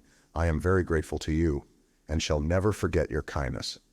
"Don't speak of it," replied Oz. Then the Tin Woodman went back to his friends, who wished him every joy on account of his good fortune. The lion now walked to the throne room and knocked at the door. "Come in," said Oz. "I have come for my courage," announced the lion, entering the room. "Very well," answered the little man. "I will get it for you." He went to a cupboard and, reaching up to a high shelf, took down a square green bottle, the contents of which he poured into a green gold dish, beautifully carved. Placing this before the cowardly lion, who sniffed at it as if he did not like it, the wizard said, "Drink." "What is it?" asked the lion. "Well," answered Oz, "if it were inside of you, it would be courage. You know, of course, that courage is always inside one, so that this really cannot be called courage until you have swallowed it. Therefore I advise you to drink it as soon as possible." The lion hesitated no longer, but drank till the dish was empty. "How do you feel now?" asked Oz. "Full of courage," replied the lion, who went joyfully back to his friends to tell them of his good fortune. Oz, left to himself, smiled to think of his success in giving the Scarecrow and the Tin Woodman and the lion exactly what they thought they wanted. "How can I help being a humbug," he said, "when all these people make me do things that everybody knows can't be done?" It was easy to make the Scarecrow and the lion and the woodman happy because they imagined I could do anything. But it will take more than imagination to carry Dorothy back to Kansas, and I'm sure I don't know how it can be done. Chapter 13. How the balloon was launched. For 3 days Dorothy heard nothing from Oz. These were sad days for the little girl, although her friends were all quite happy and contented. The Scarecrow told them there were wonderful thoughts in his head, but he would not say what they were because he knew no one could understand them but himself. When the Tin Woodman walked about, he felt his heart rattling around in his breast, and he told Dorothy he had discovered it to be a kinder and more tender heart than the one he had owned when he was made of flesh. The lion declared he was afraid of nothing on earth and would gladly face an army or a dozen of the fierce Kalidahs. Thus each of the little party was satisfied except Dorothy, who longed more than ever to get back to Kansas. On the 4th day, to her great joy, Oz sent for her, and when she entered the throne room, he greeted her pleasantly. "Sit down, my dear. I think I have found the way to get you out of this country." "And back to Kansas?" she asked eagerly. "Well, I'm not sure about Kansas," said Oz, "for I haven't the faintest notion which way it lies. But the first thing to do is to cross the desert, and then it should be easy to find your way home." "How can I cross the desert?" she inquired. "Well, I'll tell you what I think," said the little man. "You see, when I came to this country, it was in a balloon. You also came through the air, being carried by a cyclone, so I believe the best way to get across the desert will be through the air. Now, it is quite beyond my powers to make a cyclone, but I have been thinking the matter over, and I believe I can make a balloon." "How?" asked Dorothy. "A balloon," said Oz, "is made of silk, which is coated with glue to keep the gas in it. I have plenty of silk in the palace, so it will be no trouble to make the balloon. But in all this country there is no gas to fill the balloon with, to make it float." "If it won't float," remarked Dorothy, "it will be of no use to us." "True," answered Oz, "but there is another way to make it float, which is to fill it with hot air. Hot air isn't as good as gas, for if the air should get cold, the balloon would come down in the desert, and we should be lost." "We!" exclaimed the girl. "Are you going with me?" "Yes, of course," replied Oz. "I am tired of being such a humbug. If I should go out of this palace, my people would soon discover I am not a wizard, and then they would be vexed with me for having deceived them. So I have to stay shut up in these rooms all day, and it gets tiresome. I'd much rather go back to Kansas with you and be in a circus again." "I shall be glad to have your company," said Dorothy. "Thank you," he answered. "Now, if you will help me sew the silk together, we will begin to work on our balloon." So Dorothy took a needle and thread, and as fast as Oz cut the strips of silk into proper shape, the girl sewed them neatly together. First there was a strip of light green silk, then a strip of dark green, and then a strip of emerald green, for Oz had a fancy to make the balloon in different shades of the color about them. It took 3 days to sew all the strips together, but when it was finished, they had a big bag of green silk, more than 20 feet long. Then Oz painted it on the inside with a coat of thin glue to make it airtight, after which he announced that the balloon was ready. "But we must have a basket to ride in," he said. So he sent the soldier with the green whiskers for a big clothes basket, which he fastened with many ropes to the bottom of the balloon. When it was all ready, Oz sent word to his people that he was going to make a visit to a great brother wizard who lived in the clouds. The news spread rapidly throughout the city, and everyone came to see the wonderful sight. Oz ordered the balloon carried out in front of the palace, and the people gazed upon it with much curiosity. The Tin Woodman had chopped a big pile of wood, and now he made a fire of it, and Oz held the bottom of the balloon over the fire so that the hot air that arose from it would be caught in the silken bag. Gradually, the balloon swelled out and rose into the air, until finally the basket just touched the ground. Then Oz got into the basket and said to all the people in a loud voice, "I am now going away to make a visit. While I am gone, the Scarecrow will rule over you. I command you to obey him as you would me."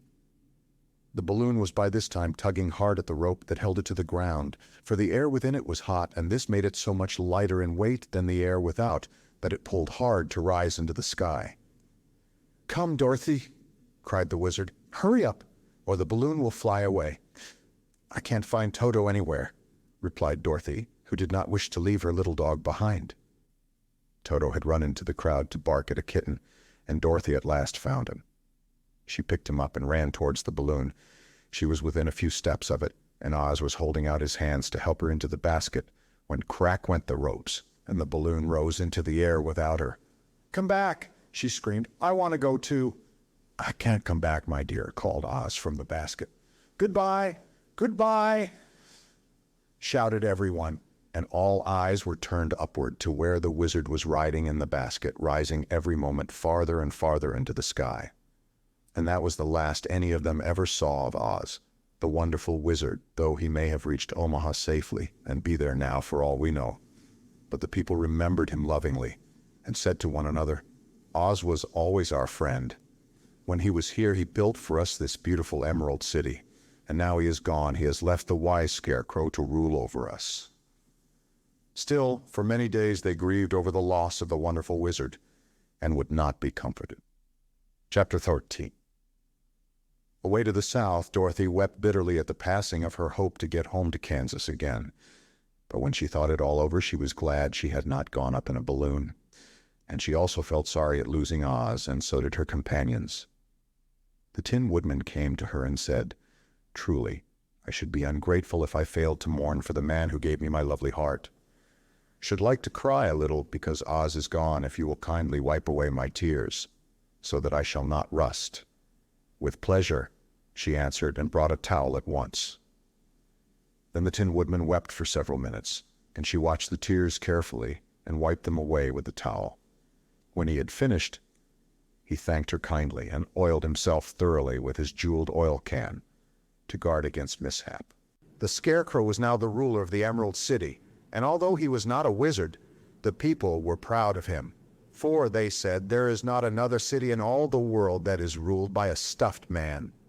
And so far as they knew, they were quite right.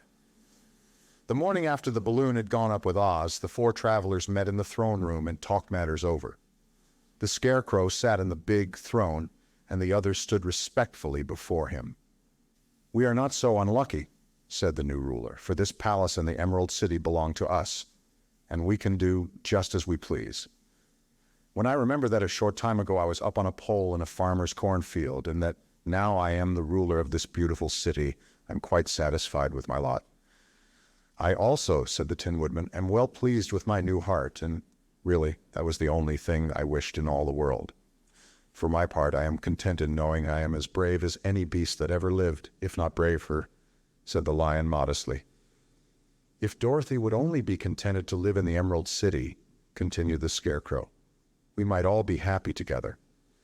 "But I don't want to live here," cried Dorothy. "I want to go to Kansas and live with Aunt Em and Uncle Henry." "Well then, what can be done?" inquired the Woodman. The Scarecrow decided to think. and he thought so hard that the pins and needles began to stick out of his brains. Finally he said, "Why not call the winged monkeys and ask them to carry you over the desert?" "I never thought of that," said Dorothy joyfully. "It's just the thing. I'll go at once for the golden cap." When she brought it into the throne room, she spoke the magic words, and soon the band of winged monkeys flew in through the open window and stood beside her. "This is the second time you have called us," said the Monkey King, bowing before the little girl. "What do you wish?" "I want you to fly with me to Kansas," said Dorothy. But the Monkey King shook his head. "That cannot be done," he said. "We belong to this country alone and cannot leave it. There has never been a winged monkey in Kansas yet, and I suppose there never will be, for they don't belong there. We shall be glad to serve you in any way in our power, but we cannot cross the desert. Goodbye." And with another bow, the Monkey King spread his wings and flew away through the window, followed by all his band. Dorothy was ready to cry with disappointment. "I have wasted the charm of the golden cap to no purpose," she said, "for the winged monkeys cannot help me." "It is certainly too bad," said the tender-hearted woodman. The Scarecrow was thinking again, and his head bulged out so horribly that Dorothy feared it would burst. "Let us call in the soldier with the green whiskers," he said, "and ask his advice." So the soldier was summoned and entered the throne room timidly, for while Oz was alive, he never was allowed to come farther than the door. "This little girl," said the Scarecrow to the soldier, "wishes to cross the desert. How can she do so?" "I cannot tell," answered the soldier, "for nobody has ever crossed the desert unless it is Oz himself." "Is there no one who can help me?" asked Dorothy, earnestly. "Glinda might," he suggested. "Who is Glinda?" inquired the Scarecrow. "The Witch of the South. She is the most powerful of all the witches, and rules over the Quadlings. Besides, her castle stands on the edge of the desert, so she may know a way to cross it." "Glinda is a good witch, isn't she?" asked the child. "The Quadlings think she is good," said the soldier, "and she is kind to everyone. I've heard that Glinda is a beautiful woman who knows how to keep young, in spite of the many years she has lived." "How can I get to her castle?" asked Dorothy. "The road is straight to the south," he answered, "but it is said to be full of dangers to travelers. There are wild beasts in the woods and a race of queer men who do not like strangers to cross their country. For this reason none of the Quadlings ever come to the Emerald City." The soldier then left them, and the Scarecrow said, "It seems, in spite of dangers, that the best thing Dorothy can do is to travel to the land of the South and ask Glinda to help her. For of course if Dorothy stays here, she will never get back to Kansas." "You must have been thinking again," remarked the Tin Woodman. "I have," said the Scarecrow. "I shall go with Dorothy," declared the Lion, "for I am tired of your city and long for the woods and the country again. I'm really a wild beast, you know. Besides, Dorothy will need someone to protect her." "That is true," agreed the Woodman. "My axe may be of service to her, so I also will go with her to the land of the South." "When shall we start?" asked the Scarecrow. "Are you going?" they asked in surprise. "Certainly. If it wasn't for Dorothy, I should never have had brains. She lifted me from the pole in the cornfield and brought me to the Emerald City. So my good luck is all due to her, and I shall never leave her until she starts back to Kansas for good and all." "Thank you," said Dorothy gratefully. "You're all very kind to me, but I should like to start as soon as possible." "We shall go tomorrow morning," returned the Scarecrow. "So now, let us all get ready, for it will be a long journey." Chapter 13. Attacked by the Fighting Trees.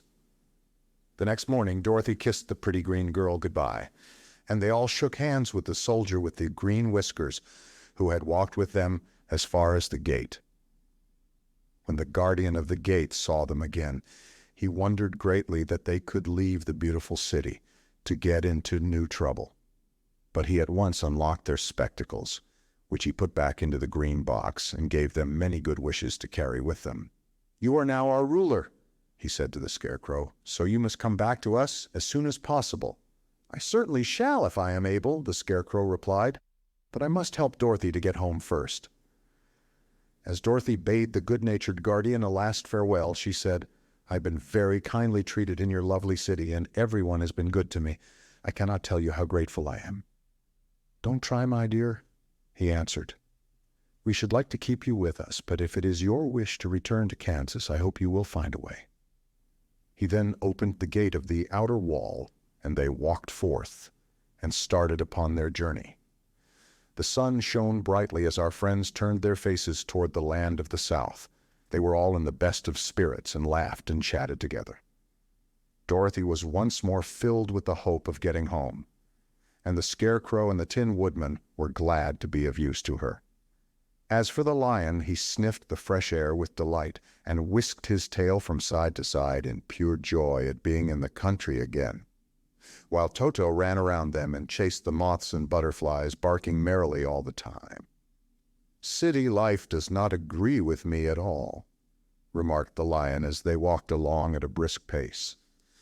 "I have lost much flesh since I lived there, and now I am anxious for a chance to show the other beasts how courageous I have grown." They now turned and took a last look at the Emerald City. All they could see was a mass of towers and steeples behind the green walls, and high up above everything the spires and dome of the Palace of Oz. "Oz was not such a bad wizard after all," said the Tin Woodman, as he felt his heart rattling around in his breast. "He knew how to give me brains, and very good brains too," said the Scarecrow. "If Oz had taken a dose of the same courage he gave me," added the Lion, "he would have been a brave man." Dorothy said nothing. Oz had not kept the promise he made her, but he had done his best, so she forgave him. As he said, he was a good man, even if he was a bad wizard.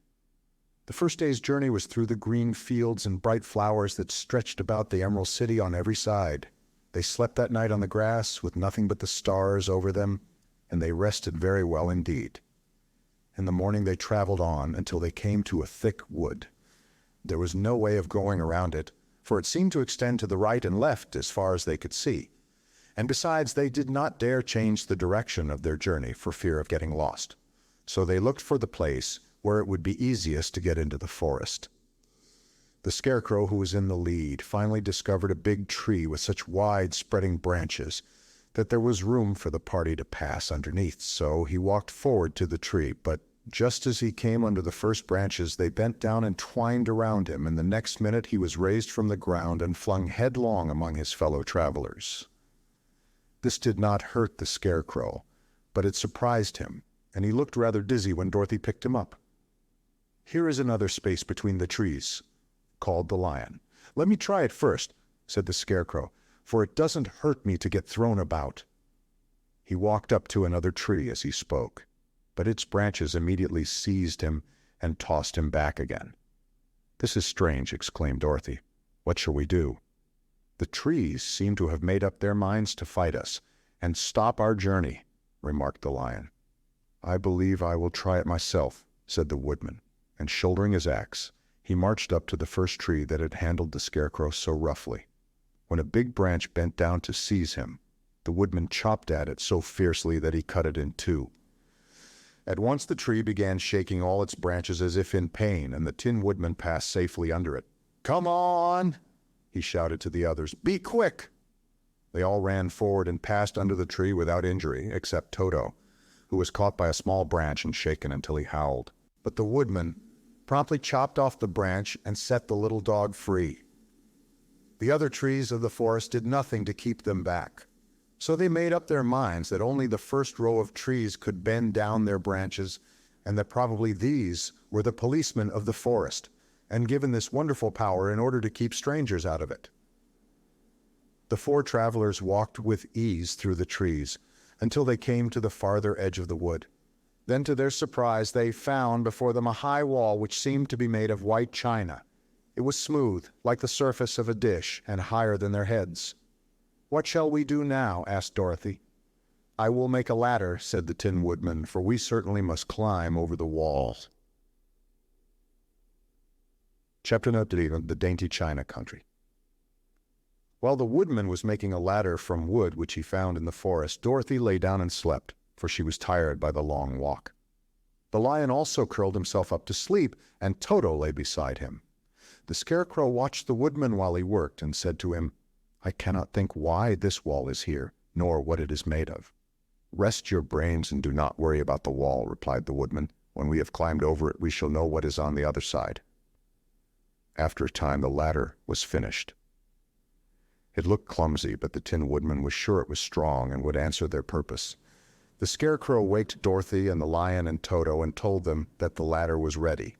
The Scarecrow climbed up the ladder first, but he was so awkward that Dorothy had to follow close behind and keep him from falling off.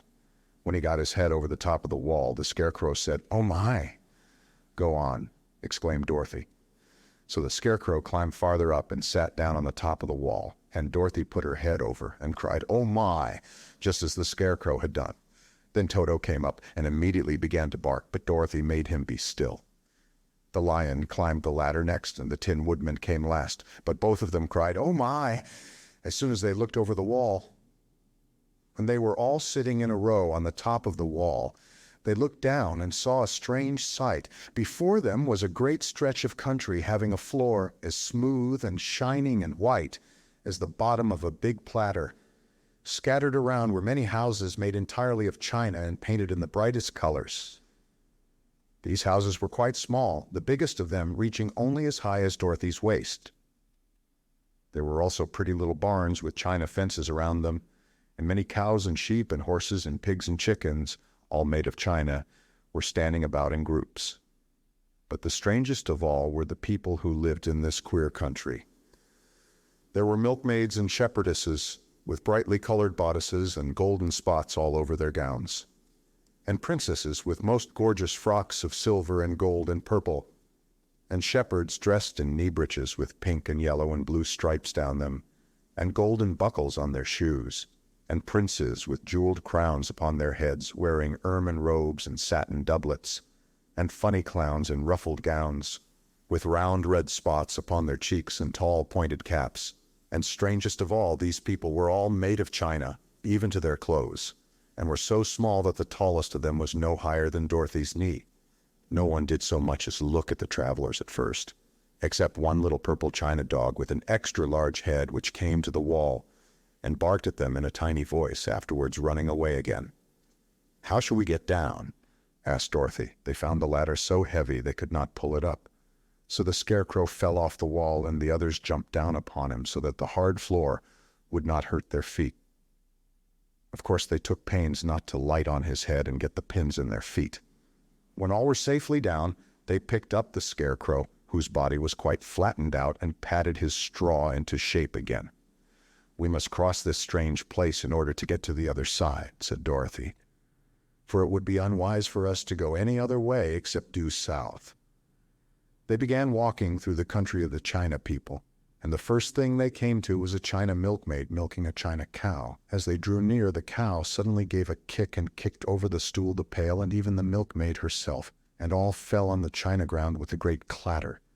Dorothy was shocked to see that the cow had broken her leg off, and that the pail was lying in several small pieces, while the poor milkmaid had a nick in her left elbow. "There!" cried the milkmaid angrily. "See what you have done. My cow has broken her leg, and I must take her to the mender's shop and have it glued on again." "What do you mean by coming here and frightening my cow?" "I'm very sorry," returned Dorothy. "Please forgive us." But the pretty milkmaid was much too vexed to make any answer. She picked up the leg sulkily and led her cow away, the poor animal limping on 3 legs. As she left them, the milkmaid cast many reproachful glances over her shoulder at the clumsy strangers, holding her nicked elbow close to her side. Dorothy was quite grieved at this mishap. "We must be very careful here," said the kind-hearted woodman, "or we may hurt these pretty little people so they will never get over it." A little farther on, Dorothy met a most beautifully dressed young princess, who stopped short as she saw the strangers and started to run away. Dorothy wanted to see more of the princess, so she ran after her, but the China girl cried out, "Don't chase me! Don't chase me!" She had such a frightened little voice that Dorothy stopped and said, "Why not?" "Because," answered the princess, also stopping a safe distance away, "if I run I may fall down and break myself." "But could you not be mended?" asked the girl. "Oh yes, but one is never so pretty after being mended, you know," replied the princess. "I suppose not," said Dorothy. "Now there is Mr. Joker, one of our clowns," continued the China lady, "who is always trying to stand upon his head. He has broken himself so often that he is mended in 100 places and doesn't look at all pretty. Here he comes now, so you can see for yourself." Indeed, a jolly little clown came walking toward them, and Dorothy could see that in spite of his pretty clothes of red and yellow and green, he was completely covered with cracks, running every which way and showing plainly that he had been mended in many places. The clown put his hands in his pockets, and after puffing out his cheeks and nodding his head at them saucily, he said, "My lady fair, why do you stare at poor old Mr. Joker? You're quite as stiff and prim as if you'd eaten up a poker." "Be quiet, sir," said the princess. "Can't you see these are strangers and should be treated with respect?" "Well, that's respect, I expect," declared the clown, and immediately stood upon his head. "Don't mind Mr. Joker," said the princess to Dorothy. "He is considerably cracked in his head, and that makes him foolish." "Oh, I don't mind him a bit," said Dorothy. "But you are so beautiful," she continued, "that I am sure I could love you dearly. Won't you let me carry you back to Kansas and stand you on Aunt Em's mantle? I could carry you in my basket." "That would make me very unhappy," answered the China Princess. "You see, here in our country we live contentedly and can talk and move around as we please. But whenever any of us are taken away, our joints at once stiffen, and we can only stand straight and look pretty. Of course, that is all that is expected of us when we are on mantels and cabinets and drawing-room tables, but our lives are much pleasanter here in our own country." "I would not make you unhappy for all the world," exclaimed Dorothy. "So I'll just say goodbye." "Goodbye," replied the princess. They walked carefully through the China country. The little animals and all the people scampered out of their way, fearing the strangers would break them. And after an hour or so, the travelers reached the other side of the country and came to another China wall. It was not so high as the first, however, and by standing upon the lion's back, they all managed to scramble to the top. Then the lion gathered his legs under him and jumped on the wall. But just as he jumped, he upset a china church with his tail and smashed it all to pieces. "That was too bad," said Dorothy, "but really I think we were lucky in not doing these little people more harm than breaking a cow's leg in a church. They're all so brittle." "They are indeed," said the Scarecrow, "and I am thankful I am made of straw and cannot be easily damaged. There are worse things in the world than being a scarecrow." Chapter 10. The Lion Becomes the King of Beasts. After climbing down from the China wall, the travelers found themselves in a disagreeable country, full of bogs and marshes and covered with tall, rank grass. It was difficult to walk without falling into muddy holes, for the grass was so thick that it hid them from sight. However, by carefully picking their way, they got safely along until they reached solid ground. But here the country seemed wilder than ever, and after a long and tiresome walk through the underbrush, they entered another forest where the trees were bigger and older than any they had ever seen. "This forest is perfectly delightful," declared the lion, looking around him with joy. "Never have I seen a more beautiful place." "It seems gloomy," said the Scarecrow. "Not a bit of it," answered the lion. "I should like to live here all my life. See how soft the dried leaves are under your feet, and how rich and green the moss is that clings to these old trees. Surely no wild beast could wish a pleasanter home." "Perhaps there are wild beasts in the forest now," said Dorothy. "I suppose there are," returned the lion, "but I do not see any of them about." They walked through the forest until it became too dark to go any farther. Dorothy and Toto and the lion lay down to sleep, while the woodman and the Scarecrow kept watch over them as usual. When morning came, they started again. Before they had gone far, they heard a low rumble, as of the growling of many wild animals. Toto whimpered a little, but none of the others was frightened, and they kept along the well-trodden path until they came to an opening in the wood, in which were gathered hundreds of beasts of every variety. There were tigers and elephants and bears and wolves and foxes and all the others in the natural history, and for a moment Dorothy was afraid. But the lion explained that the animals were holding a meeting, and he judged by their snarling and growling that they were in great trouble. As he spoke, several of the beasts caught sight of him, and at once the great assemblage hushed as if by magic. The biggest of the tigers came up to the lion and bowed, saying, "Welcome, O King of Beasts. You have come in good time to fight our enemy and bring peace to all the animals of the forest once more." "What is your trouble?" asked the lion quietly. "We are all threatened," answered the tiger, "by a fierce enemy which has lately come into this forest. It is a most tremendous monster, like a great spider, with a body as big as an elephant and legs as long as a tree trunk. It has 8 of these long legs, and as the monster crawls through the forest, he seizes an animal with a leg and drags it to his mouth, where he eats it as a spider does a fly. Not one of us is safe while this fierce creature is alive, and we had called a meeting to decide how to take care of ourselves when you came among us." The lion thought for a moment. "Are there any other lions in this forest?" he asked. "No, there were some, but the monster has eaten them all. And besides, they were none of them nearly so large and brave as you. If I put an end to your enemy, will you bow down to me and obey me as king of the forest?" inquired the lion. "We will do that gladly," returned the tiger, and all the other beasts roared with a mighty roar. "We will. Where is this great spider of yours now?" asked the lion. "Yonder, among the oak trees," said the tiger, pointing with his forefoot. "Take good care of these friends of mine," said the lion, "and I will go at once to fight the monster." He bade his comrades goodbye and marched proudly away to do battle with the enemy. The great spider was lying asleep when the lion found him, and it looked so ugly that its foe turned up his nose in disgust. Its legs were quite as long as the tiger had said, and its body covered with coarse black hair. It had a great mouth with a row of sharp teeth a foot long, but its head was joined to the pudgy body by a neck as slender as a wasp's waist.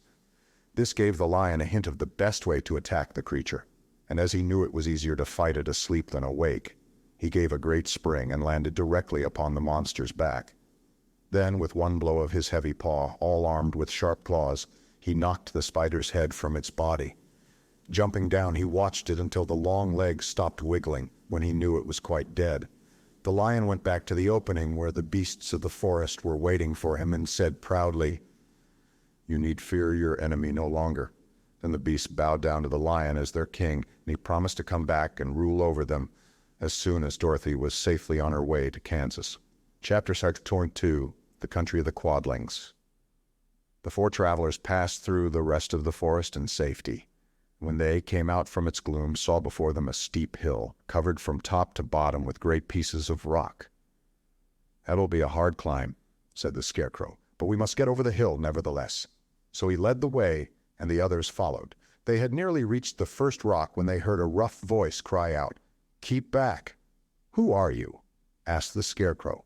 Then a head showed itself over the rock, and the same voice said, "This hill belongs to us, and we don't allow anyone to cross it." "But we must cross it," said the Scarecrow. "We're going to the country of the Quadlings." "But you shall not," replied the voice, and there stepped from behind the rock the strangest man the travelers had ever seen. He was quite short and stout, and had a big head, which was flat at the top and supported by a thick neck full of wrinkles. But he had no arms at all, and seeing this, the Scarecrow did not fear that so helpless a creature could prevent them from climbing the hill. So he said, "I'm sorry not to do as you wish, but we must pass over your hill whether you like it or not," and he walked boldly forward. As quick as lightning, the man's head shot forward, and his neck stretched out until the top of the head, where it was flat, struck the Scarecrow in the middle and sent him tumbling over and over down the hill. Almost as quickly as it came, the head went back to the body, and the man laughed harshly as he said, "It isn't as easy as you think." A chorus of boisterous laughter came from the other rocks, and Dorothy saw hundreds of the armless hammerheads upon the hillside, one behind every rock.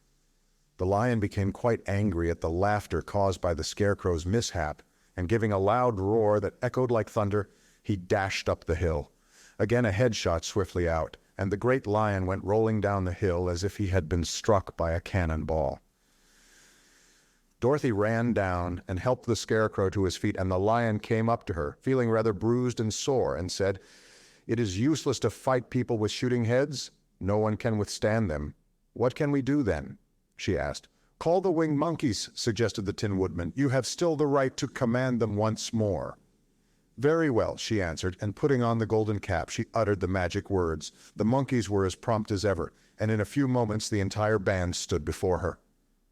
"What are your commands?" inquired the king of the monkeys, bowing low. "Carry us over the hill to the country of the Quadlings," answered the girl. "It shall be done," said the king, and at once the winged monkeys caught the 4 travelers and Toto up in their arms and flew away with them. As they passed over the hill, the hammerheads yelled with vexation and shot their heads high in the air, but they could not reach the winged monkeys, which carried Dorothy and her comrades safely over the hill and set them down in the beautiful country of the Quadlings. "This is the last time you can summon us," said the leader to Dorothy, "so goodbye and good luck to you." "Goodbye and thank you very much," returned the girl, and the monkeys rose into the air and were out of sight in a twinkling.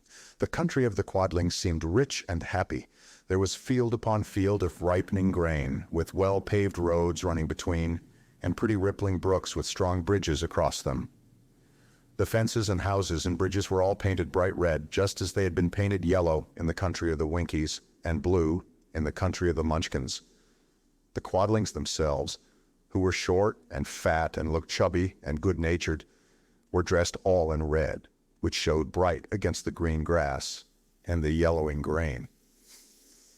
The monkeys had set them down near a farmhouse, and the four travelers walked up to it and knocked at the door. It was opened by the farmer's wife, and when Dorothy asked for something to eat, the woman gave them all a good dinner with 3 kinds of cake and 4 kinds of cookies and a bowl of milk for Toto. "How far is it to the castle of Glinda?" asked the child. "It is not a great way," answered the farmer's wife. "Take the road to the south and you will soon reach it." Thanking the good woman, they started afresh and walked by the fields and across the pretty bridges until they saw before them a very beautiful castle. Before the gates were 3 young girls, dressed in handsome red uniforms trimmed with gold braid, and as Dorothy approached, one of them said to her, "Why have you come to the south country?" "To see the good witch who rules here," she answered. "Will you take me to her?" "Let me have your name, and I will ask Glinda if she will receive you." They told who they were, and the girl soldier went into the castle. After a few moments, she came back to say that Dorothy and the others were to be admitted at once. Chapter 33. Glinda, the Good Witch, grants Dorothy's wish. Before they went to see Glinda, however, they were taken to a room at the castle where Dorothy washed her face and combed her hair, and the lion shook the dust out of his mane, and the Scarecrow patted himself into his best shape, and the Woodman polished his tin and oiled his joints. When they were all quite presentable, they followed the soldier girl into a big room where the witch Glinda sat upon a throne of rubies. She was both beautiful and young to their eyes. Her hair was a rich red in color and fell in flowing ringlets over her shoulders. Her dress was pure white, but her eyes were blue, and they looked kindly upon the little girl. "What can I do for you, my child?" she asked. Dorothy told the witch all her story, how the cyclone had brought her to the land of Oz, how she had found her companions, and of the wonderful adventures they had met with. "My greatest wish now," she added, "is to get back to Kansas, for Aunt Em will surely think something dreadful has happened to me, and that will make her put on mourning. And unless the crops are better this year than they were last, I am sure Uncle Henry cannot afford it." Glinda leaned forward and kissed the sweet, upturned face of the loving little girl. "Bless your dear heart," she said, "I am sure I can tell you of a way to get back to Kansas." Then she added, "But if I do, you must give me the golden cap." "Willingly," exclaimed Dorothy. "Indeed, it is of no use to me now. And when you have it, you can command the winged monkeys 3 times. And I think I shall need their service just those 3 times," answered Glinda, smiling. Dorothy then gave her the golden cap, and the witch said to the Scarecrow, "What will you do when Dorothy has left us?" "I will return to the Emerald City," he replied, "for Oz has made me its ruler, and the people like me. The only thing that worries me is how to cross the hill of the Hammerheads. By means of the golden cap, I shall command the winged monkeys to carry you to the gates of the Emerald City," said Glinda, "for it would be a shame to deprive the people of so wonderful a ruler." "Am I really wonderful?" asked the Scarecrow. "You are unusual," replied Glinda. Turning to the Tin Woodman, she asked, "What will become of you when Dorothy leaves this country?" He leaned on his axe and thought a moment. Then he said, "The Winkies were very kind to me, and wanted me to rule over them after the Wicked Witch died. I am fond of the Winkies, and if I could get back again to the country of the West, I should like nothing better than to rule over them forever." "My second command to the winged monkeys," said Glinda, "will be that they carry you safely to the land of the Winkies. Your brain may not be so large to look at as those of the Scarecrow, but you are really brighter than he is, when you are well polished, and I am sure you will rule the Winkies wisely and well."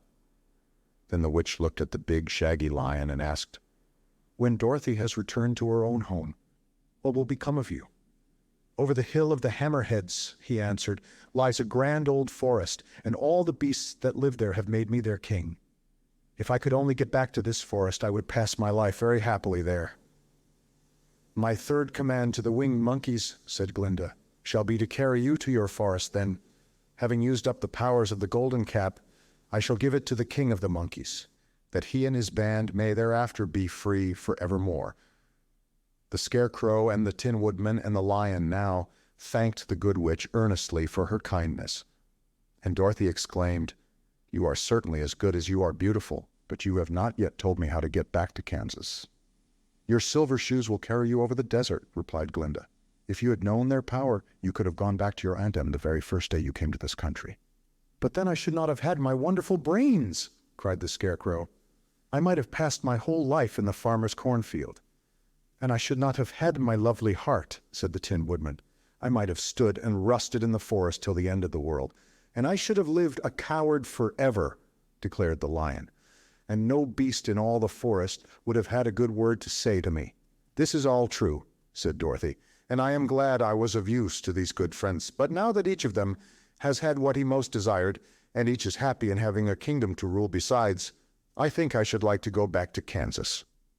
"The silver shoes," said the good witch, "have wonderful powers, and one of the most curious things about them is that they can carry you to any place in the world in 3 steps, and each step will be made in the wink of an eye. All you have to do is to knock the heels together 3 times and command the shoes to carry you wherever you wish to go." "If that is so," said the child joyfully, "I will ask them to carry me back to Kansas at once." She threw her arms around the lion's neck and kissed him, patting his big head tenderly. Then she kissed the Tin Woodman, who was weeping in a way most dangerous to his joints, but she hugged the soft, stuffed body of the Scarecrow in her arms instead of kissing his painted face, and found she was crying herself at this sorrowful parting from her loving comrades. Glinda the Good stepped down from her ruby throne to give the little girl a goodbye kiss, and Dorothy thanked her for all the kindness she had shown to her friends and herself. Dorothy now took Toto up solemnly in her arms, and having said one last goodbye, she clapped the heels of her shoes together 3 times, saying, "Take me home to Aunt Em." Instantly she was whirling through the air, so swiftly that all she could see or feel was the wind whistling past her ears. The silver shoes took but 3 steps, and then she stopped so suddenly that she rolled over upon the grass several times before she knew where she was. At length, however, she sat up and looked about her. "Good gracious!" she cried, for she was sitting on the broad Kansas prairie, and just before her was the new farmhouse Uncle Henry built after the cyclone had carried away the old one. Uncle Henry was milking the cows in the barnyard, and Toto had jumped out of her arms and was running toward the barn, barking furiously. Dorothy stood up and found she was in her stocking feet, for the silver shoes had fallen off in her flight through the air and were lost forever in the desert. Chapter 34. Home Again. Aunt Em had just come out of the house to water the cabbages when she looked up and saw Dorothy running toward her. "My darling child," she cried, folding the little girl in her arms and covering her face with kisses. "Where in the world did you come from?" "From the land of Oz," said Dorothy gravely. "And here's Toto, too. And oh, Aunt Em, I'm so glad to be at home again.